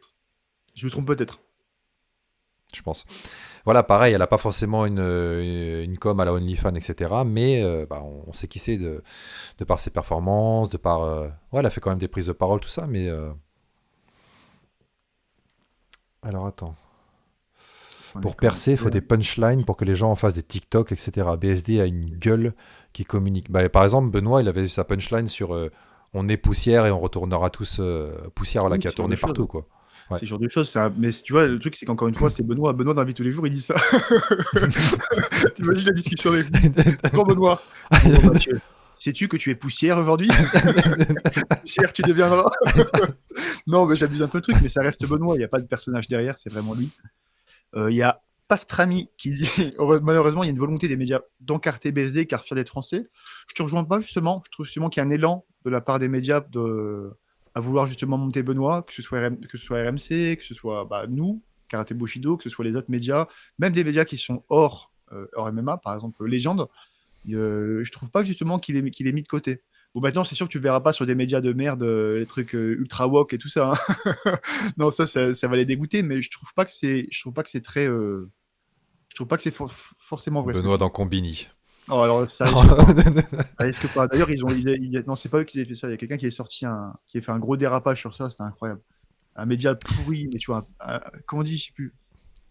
Un pourri média, Il mais y je sais plus. a Un Bobo merdia. Vieri qui dit Pereira discret mais agressif dans le chaos. Bah, Pereira, en fait, c'est marrant parce que le mec, bon, il trahit zéro émotion. Mais là, aujourd'hui, on le voit un peu plus dans le, entre guillemets, comique, tu vois. Genre, dès que tu le vois lâcher un sourire ou faire une petite blague, on voit qu'il fait souvent des blagues avec Glover Nina. Teixeira, tu vois. Ah, avec Nina. Ah oui, aussi, même avec Nina. Bah, lui, même s'il fait pas grand-chose, juste le fait qu'il en fasse un tout petit peu, ça le sort vraiment de son personnage, vraiment genre de tueur de sang-froid. C'est Et vrai. les gens, ils kiffent, en fait. Ils le trouvent un peu plus humain. Plus ouvert, c'est vrai. Euh, Ton accent polonais, Mathieu, bah, les gars, calmez-vous. Il y a... Mon arrière-grand-mère était 100% polonaise, ma grand-mère 50%, mon père 25%, et moi je suis que même pas 10%, donc c'est normal, je parle pas polonais, hein. Calmez-vous, hein. Je vais pas faire le polonais alors que j'ai jamais mis les pieds au bled. Non, putain, j'allais dire une blague, mais je vais faire un gros dérapage, là, ça aurait été chaud. Tu la connais, la blague, je suis sûr que tu la connais. je ne dirai rien. Je ne dirai rien. Tu connais très bien ma blague. Vous allez parler de Doumbé Baki, c'est pas prévu ce soir. C'est pas prévu ce soir, on en parlera certainement la semaine prochaine. C'est possible qu'on en discute vite fait. On en a parlé un petit peu tout à l'heure. Déjà, même les semaines précédentes, on en a parlé à mort. Donc, Je pense qu'avec tous les médias qui sortent des vidéos et tout, on a quand même pas mal de contenu. Donc voilà. Mais c'est vrai que d'ailleurs, les gens sont obnubilés par ça, hein. soit demain soir, soit mardi, donc avant le combat de Cédric et de Baki, il y aura une bonne grosse interview de Carla Moussou. Parce qu'il est parti aider justement à la préparation de Cédric contre Baki. Donc ça sera retrouvé sur la chaîne de Karaté Bushido Plus. Alors, je vais répondre rapidement à Henri-Guillaume Cugnac. Mathieu, tu souhaites aller jusqu'à l'UFC? Bah, moi, je me laisse guider, hein. Je sais on parlait encore religion, Dieu a des dessins et je suis juste ce qui passe, quoi. Moi, je prends les combats qui passent. Si jamais je dois y aller, j'irai. Si je ne veux pas y aller, j'irai pas. C'est vraiment, je me laisse guider. Et ensuite, je vais répondre à Radia. Quel est le meilleur sport de préhension pour maîtriser physiquement une personne, en particulier pour une femme? Désolé, c'est pas le sujet. Moi, j'aurais dit la lutte, tout simplement, hein. La lutte, c'est vraiment ce qu'il y a de mieux. Enfin, après, le meilleur sport, sinon, ce serait la course à pied pour une femme. Parce que c'est compliqué. T'as beau être une lutteuse de bon niveau, si tu tombes sur un mec qui fait 130 kilos, bah, c'est dur à maîtriser, hein. Surtout si le mec il veut te frapper, qui te met un coup de poing alors qu'il fait 130 kilos, toi t'en fais 50, c'est compliqué. Donc, en sport de préhension, lutte. Comme ça, tu peux l'amener au sol, tu peux plus ou moins contrôler. Et sinon, sport général, course à pied. Alors, Poyo. Ouais, Sweezy, le Big Carl, exactement. Euh, donc Poyo qui dit, ça m'a surpris que Patrick Abirora dise être le deuxième combat le plus hype après Doumbé Baki. Il a oublié Abdul. Et ben je pense que Patrick il a pas tort. Il a pas tort parce que Abdul en fait de son combat on n'en entend quasiment rien du tout. Il y a rien qui tourne autour. Patrick c'est bon, il est une étoile montante du MMA belge, même enfin de la scène francophone, européenne, tout ça. Donc il a été champion du monde à l'IMAF. Oui. Oh, j'ai une cramée qui combattait au PFL. Merde. Ouais, il a un one shot au PFL parce que normalement Allez. il combat à l'AEF. Il combat à l'AEF. Il a fait son premier combat, donc il a fait déjà des combats amateurs à l'AEF. Il a fait son premier combat professionnel à l'AEF. Et donc là, il a un one shot au PFL. Ah ouais, purée. Ah, je suis surpris, je savais même pas, je l'ai appris là. Waouh, Ok. purée.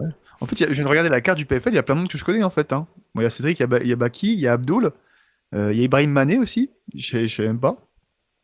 Ibra Kumite. Ouais. Il y a les frères Najid, ils sont là aussi. C'est vrai, ils ont Purée. été signés parce que normalement, je crois qu'ils combattent à Hexagone.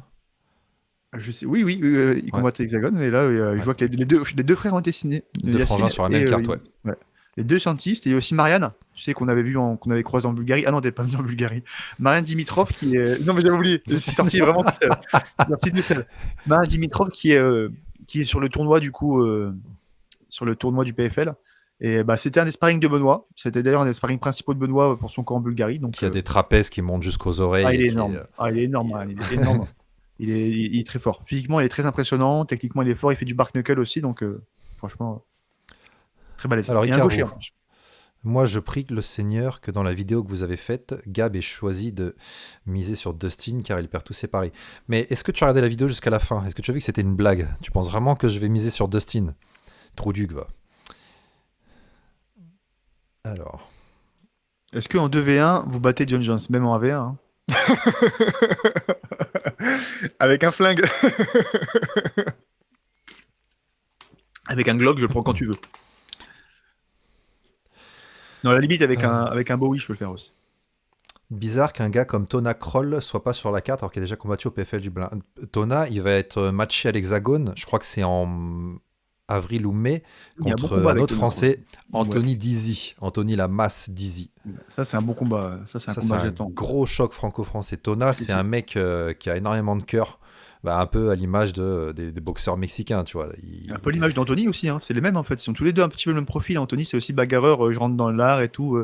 Un peu plus lutteur quand même que Tona, mais c'est. Bah, Anthony, je crois qu'il est titré en lutte, hein. Je crois qu'il a quand même fait, il a un gros passif en lutte. Tona, c'est, ouais, comme je disais, en fait, bah, à l'image de ses origines, hein, on voit les boxeurs mexicains qui avancent, qui reculent jamais, etc. Et en fait, Tona, c'est ça, il fait des guerres de ouf. Il a un menton de ouf. Et Ouais. après, Tona, ce qui est dommage, c'est qu'il a souvent pris des combats en short notice. Il prend n'importe quoi. Il prend tout ce qui passe. C'est un petit Voilà. peu. Ce qui fait qu'il a pas mal de défaites aujourd'hui, c'est parce qu'il prend tout ce qui passe. Mais là, par contre, il va avoir du temps pour se préparer contre Anthony. Et là, ça va être un chouette, chouette fight, hein. Et c'est un petit peu le spécialiste du retournement de situation. Hein, parce que je m'en souviens, tout le monde pensait que contre Daguerre, il allait se faire éclater. Daguerre Imavol, le frère de Nassourdine, du coup, pour ceux qui connaissent Ouais. pas. Au final, il a fait un combat très, très, très serré. Tout le monde pensait que contre. Comment il s'appelle? Que contre Azilder Badouyev, il allait se faire éclater. Au final, il a gagné son combat. Donc, franchement, il sait déjouer les pronostics. Hein. Alors, Poyo, je pense qu'Abdul est connu par plus de monde, mais que les gens font moins de bruit que lui. Patrick, c'est l'inverse, il est connu par moins de monde, mais ils font beaucoup de bruit, je pense. Mais tu vois, c'est marrant parce que je trouve que Abdul, il avait une énorme hype à un moment. À un moment, il était Après vraiment le combat très, de très. Karl. Après le Oui, combat de Karl, ça a explosé en fait. avant, après, il était connu. Mais là, j'ai l'impression que c'est vachement descendu. Je sais pas ce qui s'est passé. Je sais. Il y a eu Ah, pour moi le fiasco avec l'UFC, tu vois. Je pense hmm, comment dire, ça demande vraiment, tu sais, tous les call-outs qu'il faisait, etc. ouais. pour au final se retrouver au PFL. Et après, parce que Abdul, justement, tu vois, ça aurait fait. Enfin, il y avait un storytelling plus. Et la perf de malade qu'il a fait pour la ceinture des 84. Il s'était fait allumer, je crois, sur les 4 rounds. Et au 5e round, il arrive et il fait une soumission, tu vois. Il a récupéré la ceinture. Ça aurait été une bonne porte de rentrée pour l'UFC. On s'attendait tous à ce qu'il aille à l'UFC. Et il est allé au PFL. Et là, en fait, sa hype, elle est pour moi descendue, tu Ça a vois. descendu, ouais, ça a descendu. C'est fou comment c'est fragile parfois la hype d'un combattant. C'est effrayant un petit peu, hein. Il y a Shushan aussi. Ah oui, il y a Yazid Shushan, ouais, sur la carte du PFL. C'est ça? Il me semble qu'il y a Yazid, ouais. J'ai pas vu, j'ai pas vu, j'ai pas vu. Henri Guillaume, j'aimerais vous entendre sur la polémique effectivement entre Guillaume Pelletier et la sueur. Bah Comment ça? non, je pense pas. Quelle polémique? Bah il y a eu une vidéo qui est sortie ici où Guillaume tirait pas au 9 mm mais au 5,56. Voilà, c'était. Ou 7,62 sur le. Ah ouais, c'est quoi sur la fine équipe? Gong. Ah, sur Gong. Ah oui, interview à balles réelles, Guillaume Pétier, Marion de Saint-Denis. Ah bah faudrait que je regarde. Faudrait que je regarde. Je suis curieux. Mais je sais qu'ils ont fait ils ont déjà fait des coups de pute, donc je serais pas surpris qu'ils en aient fait également à Guillaume. Ah, faudrait que je regarde cette vidéo. Je regarde cette vidéo.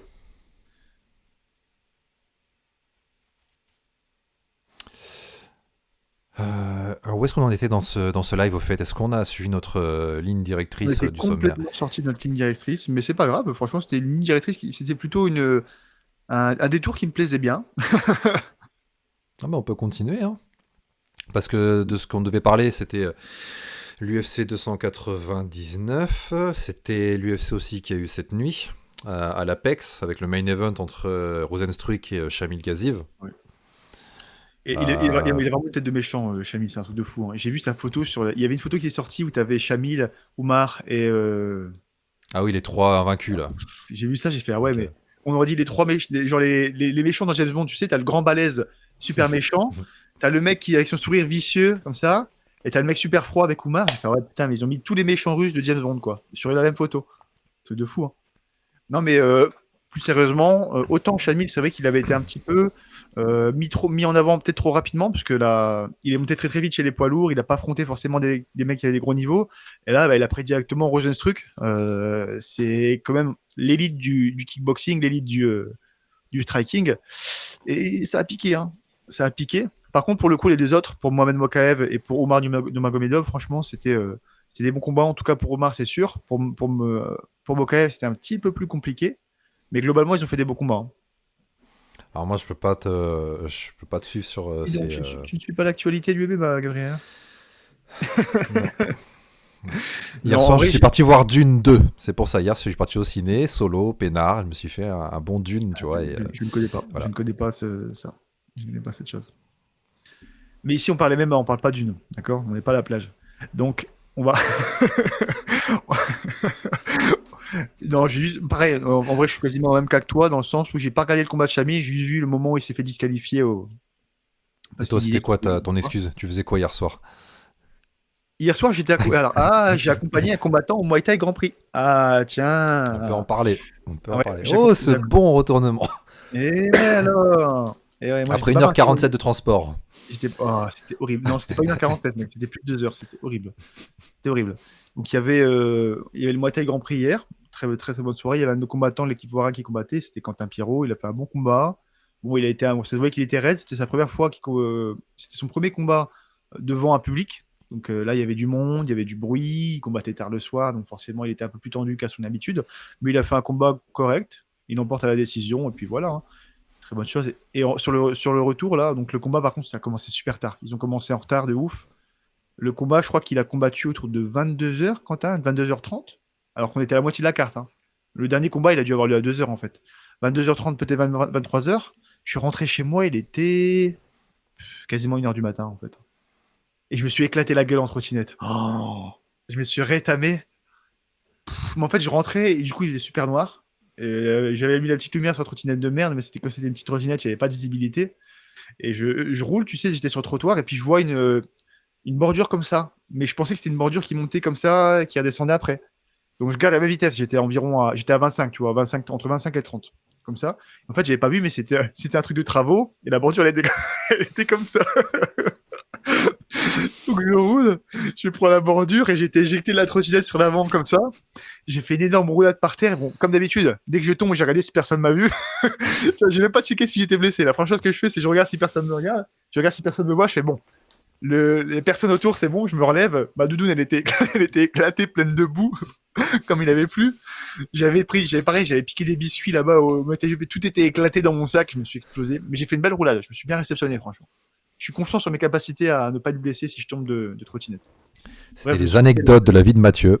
Et la trottinette, les gars, si vous êtes combattant, faites attention avec la trottinette, hein. Moi, j'ai déjà eu, c'est mon deuxième accident là. Bon, c'était pas vraiment un accident. Et d'ailleurs, au fait, le Motaï Grand Prix, là, parce que j'ai vu sur la story des fumiers, comme quoi l'orga était vraiment chouette, beau combat, Non, je etc. les rejoins Qu'est-ce qu'on a pas. pensé? Je les rejoins pas. Il y avait du positif dans le sens où c'est que le show était comme carré, les combats sont plus ou moins bien enchaînés. Par contre, il y a eu un gros retard sur le démarrage, hein. Les combats ont commencé autour de 19h30 quasiment, je crois. 19h30, quelque chose comme ça, donc c'était assez tard. Pareil, il y a comme des cafouillis au niveau, je m'en souviens, les musiques de box style sur les combats de Kawan. Le mec il fait hey, attends, c'est du Kawan, c'est pas du box style, la musique elle s'arrête. Il y a eu des petits cafouillages. Pareil, le son qui était parfois beaucoup trop fort et tout avec les Ah, basses. attends, excuse-moi, je t'arrête juste 2 secondes. Il y a Xanabras qui dit: Je trouvais ce Gabriel sympathique jusqu'à ce qu'il trouvait un auditeur de Trouduc. Hikaru, c'est spécial. C'est un mec, voilà, ça fait un bon moment qu'on se connaît, donc Ouais, c'est pas un auditeur, Hikaru, c'est un fanboy. Ça veut dire qu'il faut le traiter, il faut lui cracher dessus et il va en demander encore. Donc voilà, Tu c'est sais, pour c'est ça. les mecs. Oui, tapez sur internet, sur YouTube, vous tapez Oui Ren Fatima, vous regardez la vidéo, et ben c'est juste Hikaru. Juste si vous avez 2 minutes, même pas 1 minute, vous tapez Oui Ren Fatima, vous regardez la vidéo, et ben ça représente très bien Hikaru. Excuse-moi, donc petite parenthèse, voilà, On reprends pour reprend sur le le. Muay Grand Prix. Une fois que vous avez vu la vidéo sur Ren Fatima, vous revenez voir dans le chat et vous comprendrez le profil de. Bref, c'était donc Muay Thai Grand Prix, c'était quand même bien. C'est vrai que le speaker, pareil, c'était pas forcément le meilleur speaker du monde. J'ai déjà vu, parfois ça partait un peu aux cacahuètes. Mais globalement, c'était une bonne soirée. C'était une bonne soirée. J'aurais pas mis 19 sur 20, mais j'aurais mis une bonne note quand même. C'était franchement très très bien. J'aurais mis genre, je sais pas, 15-16, mais 19 quand même, faut pas abuser. On a vu des événements mieux organisés, des événements plus stricts sur les horaires et tout ça, mais globalement, très très bien encadré, les combats équilibrés, donc c'était cool, c'était cool. Euh, Pourquoi tu rigoles? Non, j'ai regardé les commentaires là. Ça va revenir de la vidéo de Ren Fatima, donc je sais même pas où je vois toutes ces conneries en plus, hein. Est-ce que tu veux, est-ce que tu veux parler du combat de Mokaev ou est-ce que tu l'as vu déjà? Donc, j'ai vu le highlight. Apparemment, c'était un combat qui était très serré. J'ai pas vu tout le combat. Comme c'est la carte principale et puis que j'ai pas d'argent, et ben j'ai pas pu. Et même accord, ça me tentait pas trop, donc j'ai pas regardé. Mais j'ai regardé les highlights. Et apparemment, c'était un combat très serré. Il a eu du mal à mettre en place sa lutte, Mokaev. Il y en a beaucoup qui disent qu'apparemment, il avait assez bien défendu son adversaire pour prendre la décision. Donc ce serait, faudrait que je regarde pour pouvoir plus analyser, pour pouvoir plus en débattre. Mais pour l'instant, j'ai pas assez de détails sur le combat. J'ai pas fait mon boulot d'analyste. Il y a Souzy qui demande: Est-ce que c'est l'event où le speaker a dit Mehdi Bagdad, le premier champion français de l'UFC? Je ne saurais pas dire, parce que j'ai passé une bonne partie de la soirée dans les vestiaires quand même. Ah oui, non, c'est pour ça que j'aurais réduit la note de beaucoup. Il n'y avait pas de vestiaire d'échauffement, les gars. Ça, c'était par contre, franchement, c'était inacceptable. Si un truc qui est inacceptable, c'est ça. T'avais pas d'endroit où t'échauffer. C'est-à-dire, en fait, tu t'échauffais dans le couloir au moment où tu rentrais dans le combat, tu vois. Tu pouvais pas t'échauffer. T'avais que des vestiaires, mais t'avais pas de salle d'échauffement. Aucune salle d'échauffement. Très très compliqué, hein. On s'échauffait dans un couloir qui faisait la taille, même pas de ma chambre. Elle était c'était quasiment plus petit que la chambre, tu vois. C'était très compliqué. On a dû aller s'isoler avec Quentin dans un endroit, une pièce en fait, où il y avait devant le cabinet de antidopage, où pareil, t'avais pas beaucoup de place, tu vois, t'avais des barrières et tout, c'était pas parfait. C'est pour ça que j'aurais bien descendu la note. Ok. C'est En tant que étrange qu'ils aient pas combattant, mis ouais, un il n'y salle avait pas du d'échauffement. tout, Ouais. il n'y avait pas de quoi s'échauffer. Bon, on a demandé, ils ont dit non, non, c'est là qu'on s'échauffe dans le couloir là. Je fais ah. Pareil, dans le vestiaire, c'était impossible, il n'y avait pas de place, on a bougé directement. Tu voyais les combattants qui s'échauffaient, ils avaient bah, juste dans un couloir, quoi, tu vois, c'était pas ouf ça. Ça, franchement, c'était le truc, le gros point noir. Où est-ce qu'on en est maintenant dans notre. On avait dérivé, on a dérivé. On a dérivé. Au fait, t'inquiète par rapport à l'heure. Attends. Karaté Bushido, prono Benoît Dustine. Moi, je tiens pour Dustin à 100%, les gars. Non, je rigole. 100% Benoît. Moi, je vois Benoît gagner. Ce sera pas un combat qui ira à la décision. Peu importe le résultat, je pense pas que ce sera un combat à la décision. Ça va être un combat qui va finir par soumission, par KO. Et je vois comme largement Benoît gagner. Je vois largement Benoît gagner. À chaque fois qu'il prend comme ça des adversaires qui sont plus durs, il progresse de ouf. C'est là que tu le vois, oui, qui se, comment dire, qui rentre un petit peu en, j'ai plus le mot. Il rentre un petit peu dans la zone, je sais pas te dire bien le mot, j'avais en anglais, mais il arrive en tout cas s'exprimer le mieux. Donc je pense qu'il va faire un énorme spectacle. Après, comme d'habitude, hein, on peut jamais trop prévoir à l'avance, on peut jamais dire oui, c'est sûr à 100% qu'il va gagner, ce serait un mensonge, mais je vois largement gagner. Bilal Sadni par KO. Bilal Sadni. Putain, on a tous des rêves de merde. Hein. Le triple champ du One, tu prends en 84, même pas en rêve. Et il combat pas en 84, hein, il combat en 93. En fait, le middleweight du One, c'est 90 kilos. Donc en fait, il combat en moins de 90, en moins de 100 kilos, je crois, et en plus de 100 kilos, un truc du genre. Le mec est énorme, hein, et en plus, il est chargé comme une mule. Mais on va faire une vidéo d'ailleurs complètement dédiée à lui, parce que c'est un combattant qui est extrêmement intéressant. Et moi, je l'aurais bien vu contre Ngannou. Ça pourrait faire un beau combat. Très très beau combat. Alors, n'avez-vous pas peur que si Benoît gagne, on dise que cela sera contre un Poirier en fin de parcours? Ça enlèvera rien à sa performance. Hein, ouais, c'est ça. C'est un nom. Hein. Ça reste le nom. Surtout que Poirier, il est quand même dans une. Il est pas non plus dans une période descendante. Hein. Il a perdu sur, en tout cas, sur ses 5 derniers combats. Il a 3. Il a sur ses 6 derniers combats. Ouais, c'est dur. Hein. Sur ses 6 derniers combats, il est à 4 victoires pour 2 défaites. C'est pas du tout une fin de carrière. Hein. Tu regardes. C'est pas, pour moi, c'est pas un Poirier qui est en descente là. C'est un Poirier qui est encore au top. Hein.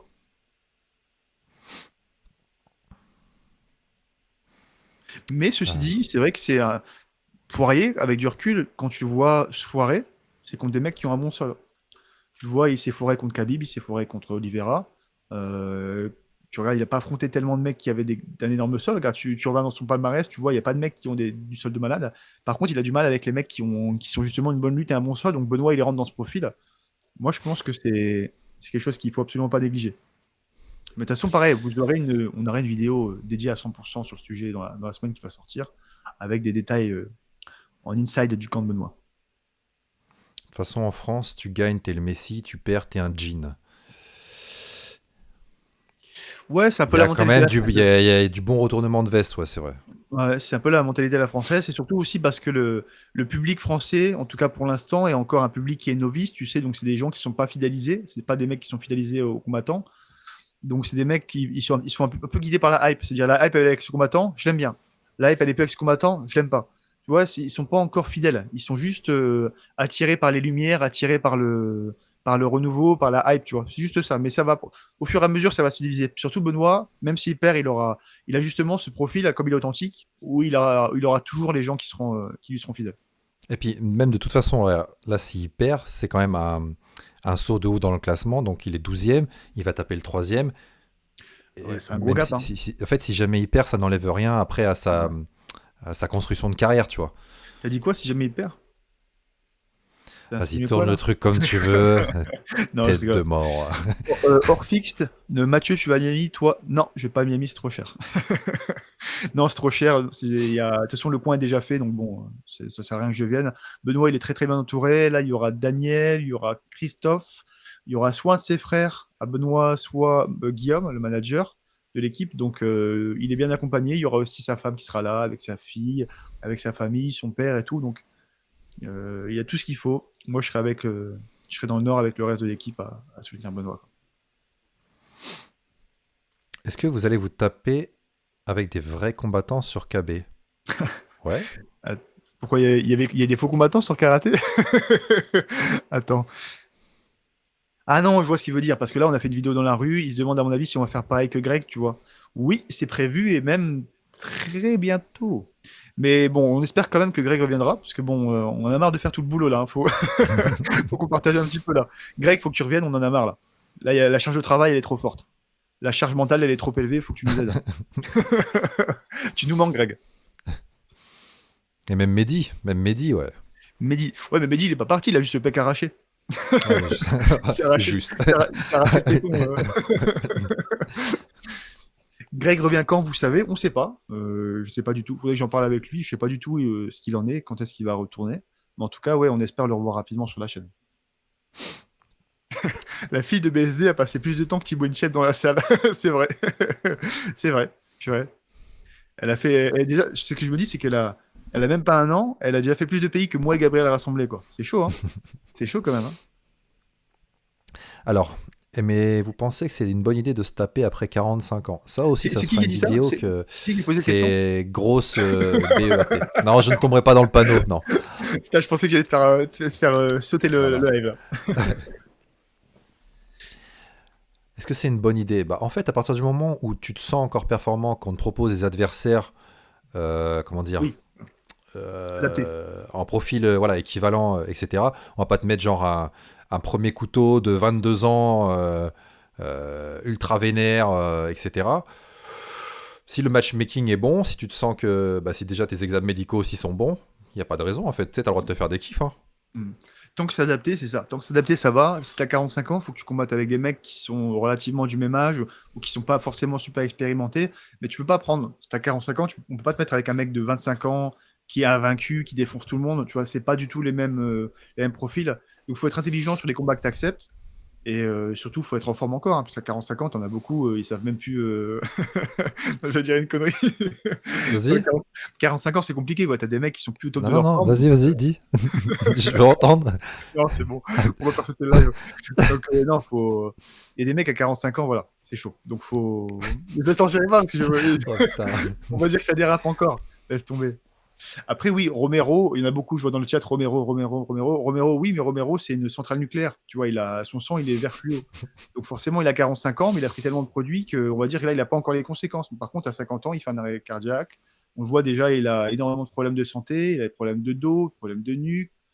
Laisse tomber, en fait, ses muscles sont là, c'est OK. Par contre, bon, déjà, son cerveau, il a pris cher. Ses tendons, ils sont flingués. Tout ce qui est derrière, tout ce qui est les os, pareil. Quand il va arrêter les produits, ça va être une hécatombe. Ne vous attendez pas à le voir vivre longtemps, je pense, Romero, malheureusement. C'est compliqué, hein. Mais quand tu vois des mecs qui performent encore à ça là, souvent c'est qu'ils sont encore surproduits. Parce que physiquement, tu peux plus tenir normalement. Alors, il L'humain, y il a est quand Julien même. qui disait, dernièrement, il y avait une compétition qui interdisait les plus de 50 ans, c'est n'importe quoi, je m'entraîne avec un mec qui est super en forme. En fait, c'est pas parce que tu es super en forme que enfin, que ton Apte au corps combat. peut à nouveau Apte au combat. encaisser, quoi. Ouais. Ouais. Tu n'es pas forcément apte au combat, hein. Et encore, il y a l'entraînement en loisir et la compétition haut niveau avec des professionnels surentraînés, hein. C'est pas la même chose du tout, hein. Tu sais, le corps humain, il est bien fait. On a notre masse musculaire, notre testo, elle monte jusqu'à 30 ans et des patates. Ensuite, on fait que redescendre. Il y a une raison, hein. Il y a un moment, le physique commence à être en déclin et c'est là que que tu dois avoir plus d'expérience, plus d'intelligence et te dire, en fait, mon physique est en déclin, il faut que je développe d'autres aspects de mon corps, d'autres aspects dans ma vie, tu vois. Faut pas rester bloqué sur le combat tout le temps. On a un cycle dans la vie, on peut pas rester au top de sa forme tout le temps. Alors, je tourne avec des black belts de 60 ans et ils me défoncent. Bah, après, tout ce qui est sport de préhension, c'est différent de tout ce qui est sport en Et striking, ouais, c'est ça, etc., tu hein. vois. Les sports de striking où tu dois être super explosif, super rapide, c'est pas pareil, hein. La préhension, tu peux te permettre un rythme plus lent, puis après, tu as la force de Daron, ce qu'on appelle, enfin, voilà, là, tu sais, Daroned. ce genre de choses. Voilà. Euh, Attends, parce qu'il y a des conneries là, je vais pas les lire.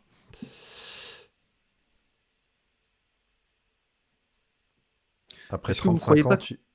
Vas-y, Vas-y. vas-y. Alors, ok, je le sors en premier. Vous croyez pas que Benoît peut retomber du fait de son fort mental dans ses tendances au dogfight? Est-ce qu'il pourrait être sa chute face à un boxeur à la qualité, vitesse et précision qu'est Dustin? Alors moi, de mon côté, c'est le gros point noir de ce combat. C'est vraiment que si Benoît il rentre en mode bagarre, c'est même pas la peine d'y penser, il va se faire sécher parce que c'est Dustin, il tape fort, c'est un bon boxeur, il est précis, il est rapide. Si jamais tu t'amuses à faire de la boxe pas précise avec lui, t'es mort, hein. On voit à chaque fois qu'il y a un mec en face qui avait une défense approximative, il l'a séché, il l'a défoncé. Si Benoît il rentre en mode bagarre, en mode oui, on va se bagarrer et puis je vais te taper, je vais être le meilleur que toi en anglaise, c'est pas du tout un bon scénario pour lui, hein. C'est pas du tout une bonne ligne directrice à suivre. Il faut vraiment qu'il se voit comme un combattant complet, et surtout très précis. En fait, ce genre de profil, t'as pas le droit à l'erreur, hein. Tu peux pas faire le fou à rentrer le menton levé. Il va Parce que vraiment falloir qu'il soit cadré. quand, voilà, quand tu vas prendre une frappe, tu as deux réactions possibles. Ou bien tu prends la frappe, tout d'un coup, tu as deux fils qui se touchent et tu pars en brawl total, en bagarre. Ou bien tu prends la frappe, tu temporises, tu recules, tu redeviens lucide et tu refais Voilà, ton game c'est plan ça. normal. Et c'est vrai que là, le risque, c'est que Benoît, tout d'un coup, il y a deux fils qui se touchent et il part à la guerre. Là, tu pars en bagarre. C'est le scénario le moins avantageux pour Benoît. S'il part en bagarre en anglaise, c'est compliqué puisque Dustin, s'il y a un truc où il est fort, c'est l'anglaise et la bagarre. Je lis les commentaires, c'est vraiment de la merde parfois. Franchement, vous êtes con le chat parfois, hein. Vous êtes marrant, mais vous êtes con parfois. Benoît doit faire Est-ce comme Oliveira, mixer. Pardon, Gabriel. ouais, Benoît doit faire comme Oliveira, mixer striking grappling, tout à fait. C'est un genre de combat où tu dois justement faire croire à la bagarre à Dustin, et dès qu'il pense un peu trop à la bagarre, boum, tu descends. Khabib l'a fait, ça marche très bien. Oliveira l'a fait, ça marche très bien. C'est vraiment une chose sur laquelle Dustin est plutôt faible. Mais ça, on vous l'expliquera dans la vidéo qui arrivera en détail. Cette semaine, soyez patient. le reportage de RMC sur Poirier versus BSD est excellent, je vous le conseille. Je Ils je font l'ai du très bon conseillé, taf. je l'ai Très bonne commencé là, qualité, je ouais. ne l'ai pas encore fini, franchement, c'est quali, hein. Comme d'habitude, hein. De toute façon, tous leurs films, ils sont quali, hein. Euh, Blade versus Almeida est seulement en prélims de l'UFC 299. Et ben, ça monte la qualité du show, hein. Ça monte la qualité de l'UFC de cet événement. Et c'est pas non plus une mauvaise chose, parce que quand on voit justement que Blaze, qui a l'UFC depuis 30 ans, et Almeida, qui est un énorme prospect, et en prélims, et Benoît est en co-main event, là, tu te dis, ah ouais, en fait, l'UFC, là, ils kiffent Benoît, là. Là, c'est chaud. Là, ils veulent vraiment Benoît sur le haut des projecteurs, sur le devant des projecteurs. Parce que ce combat poids lourd, ça pourrait largement faire un main event pour un UFC Fight Night, hein. Très large, hein. Ou pour un UFC Fight Night, ouais. Pour un Ouais, UFC numéroté, non. C'est vrai que ça serait non. plutôt en top 4 principal. Mais ouais, en UFC Fight Night, c'est le genre de truc que tu pourrais voir largement. Ouais. Ouais, je suis tout à fait d'accord.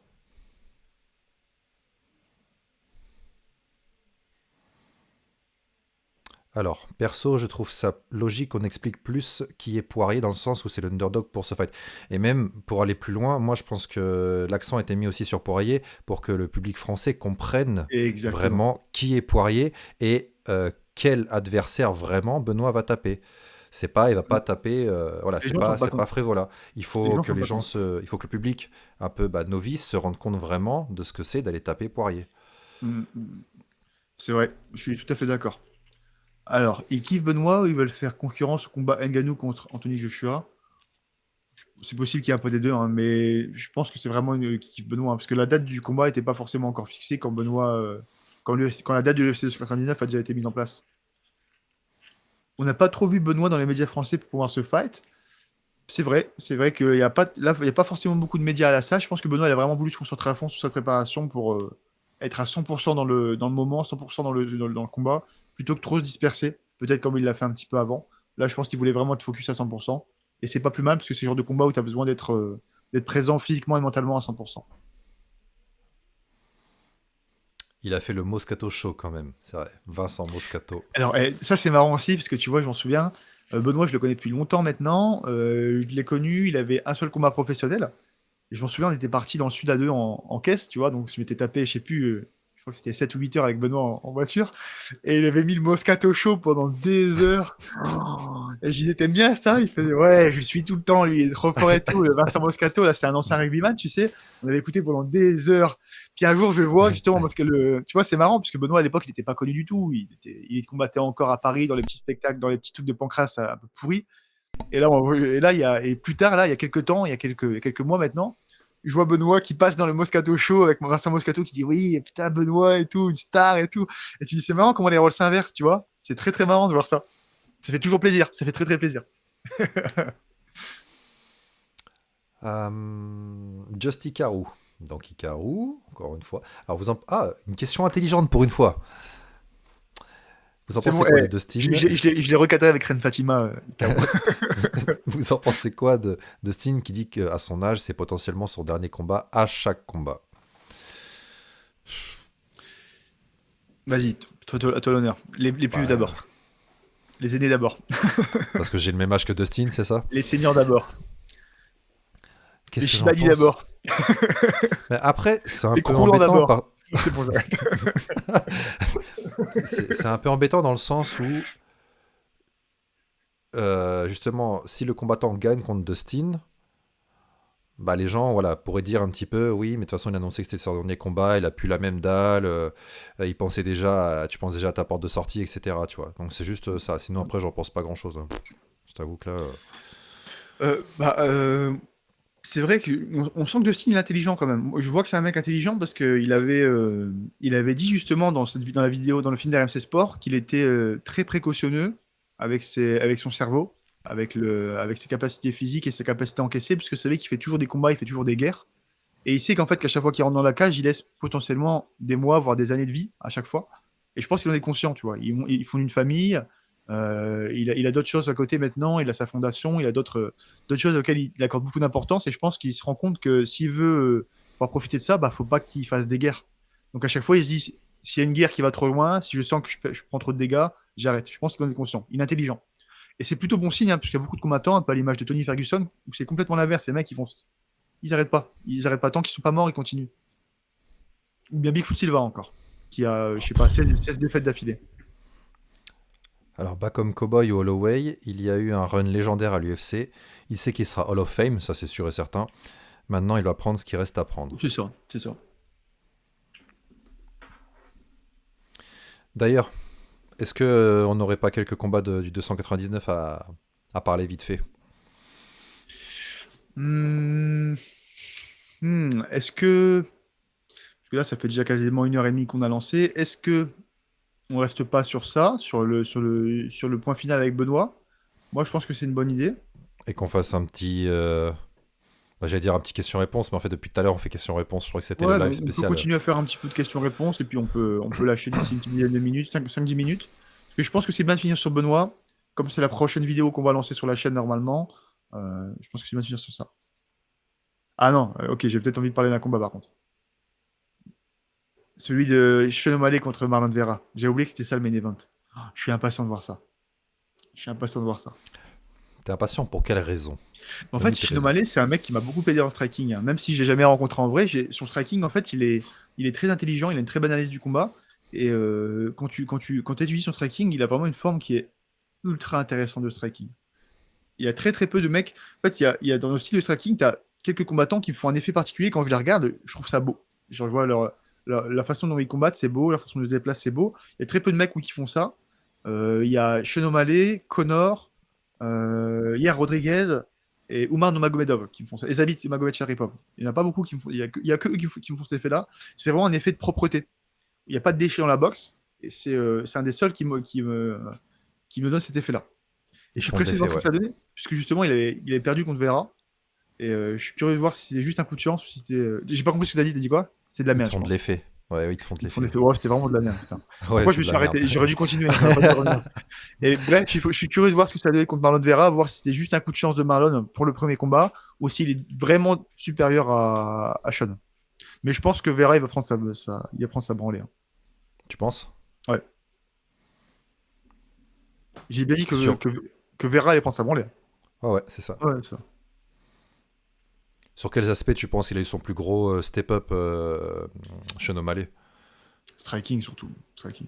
Mais il était, pour moi, en fait, il était déjà supérieur à Marlon lors de leur premier combat. En fait, il a juste pas eu de chance, hein, sur le kick. Parce que tu vois que c'était vraiment un kick qui a été très léger et qui a touché en fait une zone critique, quoi. Coup critique. Dégâts x2. Et du coup, il a pas pu continuer le combat, mais pour moi, il était déjà au-dessus, en fait, hein. On voyait en termes de gestion de distance, de fin, de striking, on sentait qu'il était un cran dessus. Après, bon, Marlon, c'est le genre de combattant à prendre son temps au début, accélérer à la fin. Donc, est-ce qu'il n'aurait pas mis la pression en fin de combat? On ne sait pas. Mais sur le début, sur l'entame du combat, je voyais déjà O'Malley devant. Après, Chito, c'est vraiment un vétéran. Voilà, le mec, il est rodé de chez rodé. De base, je pense que ça reste un striker. Ça va faire un. Alors, Oui, oui, comment c'est tu vois sûr. la physionomie comment tu vois la physionomie du combat, toi? Parce que Striking, on striking. a quand Il même, y aura on pas de a ça. O'Malley, qui a vraiment une meilleure gestion de tout ce qui est distance, allonge, etc. Mhm. Chito, on va dire les bras courts, tu vois, un peu comme un T-Rex. Et je vois un striking de Chito vraiment en deçà, moi, de O'Malley. Oui, oui, oui. Donc, est-ce qu'il se risquerait quand même à aller striker ou alors Il va striker, de toute façon, il va pas partir en lutte, hein. Il lutte pas trop, Shito, hein. Il fait que du striking. Tous ses combats, c'est du striking, hein. Je sais même ouais, pas. mais Attends, justement, là, c'est avec le profil de O'Malley, est-ce que tu penses qu'il non, je se pense qu'il va, risquerait il va encore? même s'il se fait battre debout, il va continuer à travailler debout. Je vois pas le au sol. En fait, je pense que les fois où il finit au sol, en général, c'est quand il sonne un mec et qu'il l'étrangle parce que le mec tombe. Mais c'est pas lui qui va mettre un gros double leg et qui va partir en sol.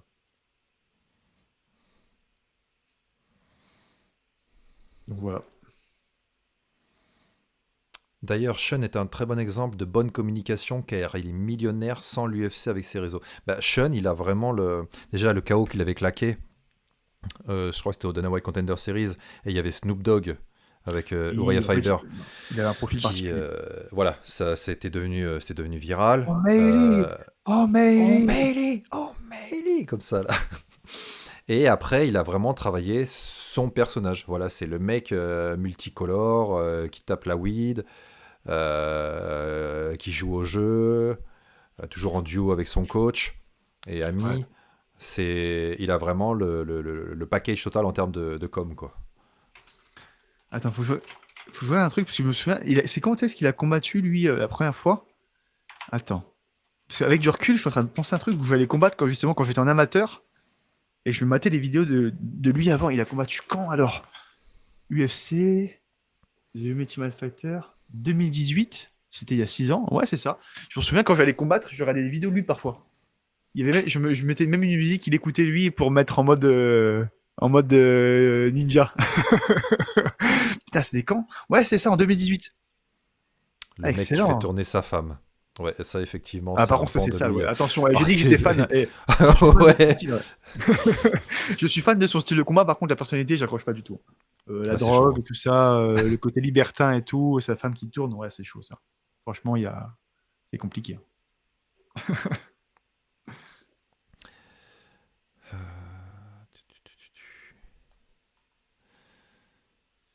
O'Malley Je sais devenu même millionnaire plus. en faisant tapiner sa femme. Qu'est-ce qu'on pense du match-up Gaethje contre Holloway? Surprenant, non? Ça, c'est une bonne question. Mais c'est quoi au fait? Il y a eu la rumeur comme quoi c'était annulé. Après, j'ai vu une affiche. Bon, je pense que ça devait être Mais non, mais il n'y a pas, une y a connerie. pas de personne qui s'est Gaethje annulé, en contre fait. Ferguson. C'est un DCM qui avait dit ça, en fait. Non, non, non, non, parce que j'ai vu ça. J'ai vu ça aussi. Et Attends, je vais regarder. oh, d'ailleurs, attends. Il y a une rumeur complètement folle. Faut qu'on revienne dessus vite fait. C'est Ariel Elwani. Donc, c'est l'UFC. Ils voulaient faire une autre catégorie. Les 165 pounds. Et apparemment, pour le titre inaugural, ils auraient voulu mettre McGregor contre Kevin Lee. Oh, Ça n'a aucun Kevin, sens. mais il est pas l'UFC. Bah, en fait, il veut revenir à l'UFC justement. Après, c'est un mec qui avait, comment dire, qui avait bataillé depuis longtemps pour avoir une KT intermédiaire. Et là, ils aimeraient le remettre justement contre McGregor. Mais alors, c'est une rumeur qui est complètement Alors, qui est juste pour te claquée. dire, attends, et il a combien de combats là? Attends, 1, 2, 3, 4, 5, 6, 7, 8. Sur ses 8 derniers combats, il est à 2 victoires pour 6 défaites, hein, quand même, je te précise, hein. Ouais, mais comme ça, McGregor, il a un titre. Ah ouais. C'est pas le combat que tu veux voir. Non, non, il y a personne qui veut voir ce fight. Tout le monde en fait veut voir du Chandler McGregor, tu vois. Et Chandler, là, je pense que Il va prendre la disquette. oh putain. Il va prendre la disquette, le Chandler. Je pense. T'as raison, hein, il y avait des grosses rumeurs sur Gaethje contre Holloway annulé.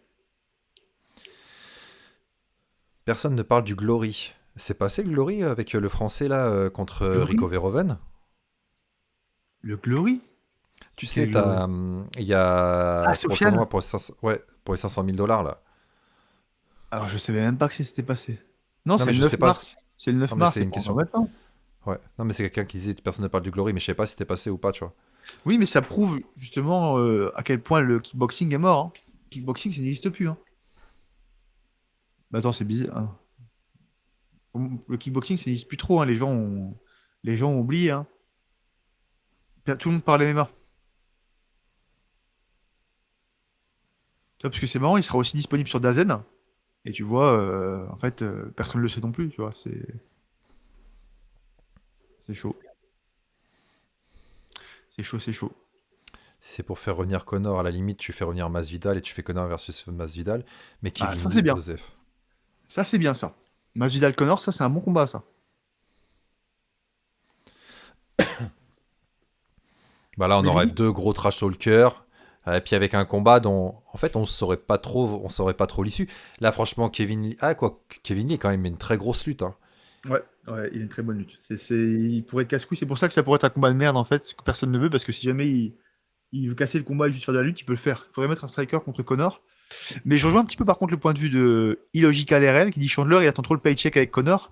C'est un petit peu pitoyable, hein. Limite, t'as l'impression qu'il attend que ça, quoi. Paye-moi, paye-moi, jamais de combat, Ouais, mais paye-moi. c'est que maintenant, il peut plus sortir de ce combat. Il a fait tellement de promotions, tellement de trucs, qu'il faudrait un nom supérieur à Connor, tu vois, pour Non, mais justement, le plus après. là, il a pris sa hype.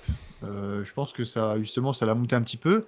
Si jamais Connor veut pas, faut qu'il arrête de réclamer. En fait. C'est un petit peu pitoyable, en fait. Ça montre qu'il a pas de valeur, tu vois, ou que sa valeur, elle est suffisamment basse pour qu'il supplie Connor de prendre le combat. Tu vois, c'est un petit peu pitoyable. Moi, je trouve que c'est un peu pitoyable. Quand je l'ai vu là tout rouge en train de crier Connor, quand est-ce qu'on combattra et tout, tu vois, ça fait un peu mec. Ouais, la WWE, là. Ouais, le mec, il a vraiment faim, quoi, mais c'est un petit peu pitoyable. Alors, shérif, l'époque du K1, c'était autre chose, pas vrai, Gab? Bah, d'ailleurs, ce qui est bien, c'est que le K1 est revenu. Alors, le K1, c'était vraiment l'âge d'or, on va dire, du kickboxing au Japon, avec des guerres de malades, avec des combattants comme le Banner, Ernesto Hoost, Rémi Boniaski, Semi Shield. Vraiment, tu connais pas, toi? Si, si, je connais. T'étais pas trop jeune? Kawan, tout le monde connaît. Le Kawan, tout le monde connaît. Le K1. C'était vraiment l'âge d'or, et puis même avec le K1 Max, avec les petites KT. Euh, Avec les Boakao, les Mike Zambidis et compagnie. Et d'ailleurs, le K1 est revenu l'année dernière, le K1 poids lourd, et là il y a le K1 Max, justement les petites KT, qui va aussi réapparaître, je crois que c'est en mars ou en avril. Donc ça, c'est des bonnes nouvelles. Mais c'est trop tard. C'est trop tard. C'est trop Enfin, tard, ça malheureusement. dépend de la communication qu'ils prennent, mais est-ce Ah, mais qu'ils comment? s'ils font une meilleure com que le Glory, parce que le Glory en termes de com, pour moi c'est zéro, Ouais. ça peut peut-être faire Glory, revenir. Hein. pardon. Glory, c'est chaud. Bah écoutez, on va finir sur 2 minutes de petites questions. Si vous avez des questions à me poser sur le MMA en général, ou sur la carrière de Gabriel, sur ma carrière, ou sur d'autres aspects de ce que vous voulez, vous pouvez poster en commentaire. On a 2 minutes top chrono pour répondre à tout ça. Et après, on vous laisse dîner tranquillement. Je sens Gabriel, il a faim là. Alors, Illogical, vous avez vu le premier triple champ au One? Oui. Anatoly Manikin, qui avait déjà affronté Rainer de Ryder, qui l'avait massacré et qui l'a encore une fois massacré, qui l'a fait arrêter le combat. Et on aura une news, certainement, une vidéo, pardon, qui sera entièrement consacrée à lui, puisque c'est le premier triple champ. Il a volé la vedette à Saladin, le salopard. Donc on va certainement faire une petite vidéo d'analyse sur lui, il a un profil très intéressant. Attends, Botti, c'est quoi le blast de Gabriel? Bah, Gabriel. Gabriel. Gabriel Levent. Alex. Non, non, non. Non, Alex. mais j'ai pas compris en fait. Ou les gars ils font une vanne, ou les mecs ils sont persuadés que je suis Alex. Il y a un problème. C'est pas possible. Non, mais je cherche pas, les mecs, ils font des raccourcis de malade. Ils voient un Asiate, un peu Oh, baraque, boum, c'est bon, c'est tous les mêmes. Non, mais ils sont oh bah racistes, hein. tiens. Ils sont racistes, hein. C'est vrai, hein. Par Alors, contre, il y a une question physiquement, je suis pas intéressante. pareil quand même. Non, mais ouais, il est plus naturel. Justi Carou, bon, gros Oh, question mais piège. quel bâtard! Je vois plein de vidéos de Benoît où je vois qu'il mange là le gainage, c'est genre Game Comment tu Changer. l'as glissé, enfoiré? Et Va. c'est lui combien de pourcentage de T'es l'entraînement? une merde. J'enchaîne sur la question. Ouais, le gainage, c'est super important à moi, parce qu'en fait, tu vois, il y a énormément de moments où justement, où tu es dans ces positions de gainage. Par exemple, quand quelqu'un, tu vois, t'es contre la cage, quelqu'un est en train d'essayer de te pivoter sur la gauche, et ben en fait, tu gaines. Tu gaines à L'isométrie. fond. Hein? L'isométrie. Voilà, l'isométrie. En fait, c'est quelque chose que tu fais énormément en MMA, surtout dans les phases de lutte, dans les phases de sol. Et comme Benoît, c'est un mec qui fait beaucoup de sol, beaucoup de lutte, bah forcément, c'est quelque chose qui est très intéressant pour lui. Et puis même, pour le striking, c'est super bien. Hein. C'est super, super bien. Pour la fréquence, moi, par exemple, en isométrie, je travaille quoi? Je fais les abdos. Bon, en isométrie, La c'est nuque. pour moi. À Ouais. l'échauffement. Tout ce qui est le long de la colonne, c'est quelque chose qui est intéressant de travailler en isométrie. Tout ce qui est le abdos, tout ce qui est lombaire, tout ce qui est cou, tu vois, toute la zone du cou, c'est des choses qui sont intéressantes à travailler en isométrie parce que c'est des choses qui vont être amenées à être, par exemple, poussées en combat. Les mecs, ils vont pousser ta tête, ou bien ils vont essayer de te lever ton dos, ou bien ils vont essayer de te descendre ton dos. Donc, tout travailler en isométrie sur tous les muscles qui longent la colonne, c'est très, très, très bien. Et les abdos aussi. Shérif, Gab, la date de ton combat au Japon et où on peut le voir aussi, si c'est possible. Bah, à la base, on avait parlé pour le 3 mai, mais avec là ma blessure, on est en train de voir si on peut me mettre sur la date du 26 mai, parce que j'en ai pour quelques semaines quand même. Faut que je fasse IRM écho, mais normalement c'est pas trop costaud. Attends, Attends, il y a une qu'est-ce question qu'il y avait? intéressante aussi. Et pourquoi le chat, il nous met Sheriff, please refrain from using full language alors Je que sais pas, soit il y a trop de majuscules ou ce genre de, tu sais, moi, je pense que des c'est trucs Jap. à la con quoi. Je pense que c'est le mot Jap qui va passer quand on dit un Jap. Mais c'est Bizarre. n'importe quoi, ça n'a aucun sens. Bah, je sais pas, mais c'est bizarre. Alors, une question super intéressante. Orni Donkey. Ouais, j'ai mal au crâne des fois après les sparring. C'est quoi votre recul là-dessus? Là, ça fait plusieurs jours. Je précise que je fais juste de l'anglais en ce moment. Et ben, c'est pas bon du tout. C'est pas bon du tout. En général, un mal de tête. Parfois, tu finis l'entraînement, tu vois, tu peux finir avec un. Parfois, t'as pris un mauvais coup, tu peux avoir une petite douleur au niveau où t'as pris le coup. Par contre, si tu commences à avoir des zones, des douleurs dans les En généralisées au termes de niveau du migraine, cerveau. ouais. Voilà. Au niveau du cerveau, c'est pas bon. C'est que tu as pris des coups, que ton cerveau il est inflammé, qu'il a besoin de se désinflammer. En fait, ton cerveau, quand il est enflammé, tu vois, il va mettre de la pression un petit peu sur ta cage, sur ton crâne, pardon, et ça va faire des douleurs. Et Les d'ailleurs, sparring étaient, ouais. les D'ailleurs, c'est sparring comme étaient ça, probablement trop appuyés, ouais. D'ailleurs, soit trop appuyés, ouais. c'est comme ça que tu perds, c'est comme ça que tu meurs entre guillemets, c'est comme ça que tu perds ton cerveau. C'est quand t'as, tu vois, et c'est encore pire que Doctolib. Tu sais, sur Doctolib, tu tapes j'ai mal à la tête, c'est écrit, tu vas, t'as un AVC. Je suis encore pire que Doctolib. Non, mais plus sérieusement, en fait, c'est comme ça que tu meurs quand t'as, pour te décrire le phénomène, quand t'as ton cerveau qui s'inflamme et en fait, il est tellement enflammé qu'il vient prendre toute la place dans ton crâne et qu'il a, en gros, c'est une sorte d'explosion interne en fait. Ton cerveau il va exploser. Non, Non, pour te rassurer. mais ouais, ça peut traduire soit voilà, un sparring trop appuyé, aussi problème d'hydratation. Après, si c'est quelque chose de récurrent, par contre, il faut peut-être aller consulter, faire soit des angioscanners ou ce genre de trucs, voir s'il n'y a pas, c'est con, mais quelque chose justement en termes. De base. Ouais.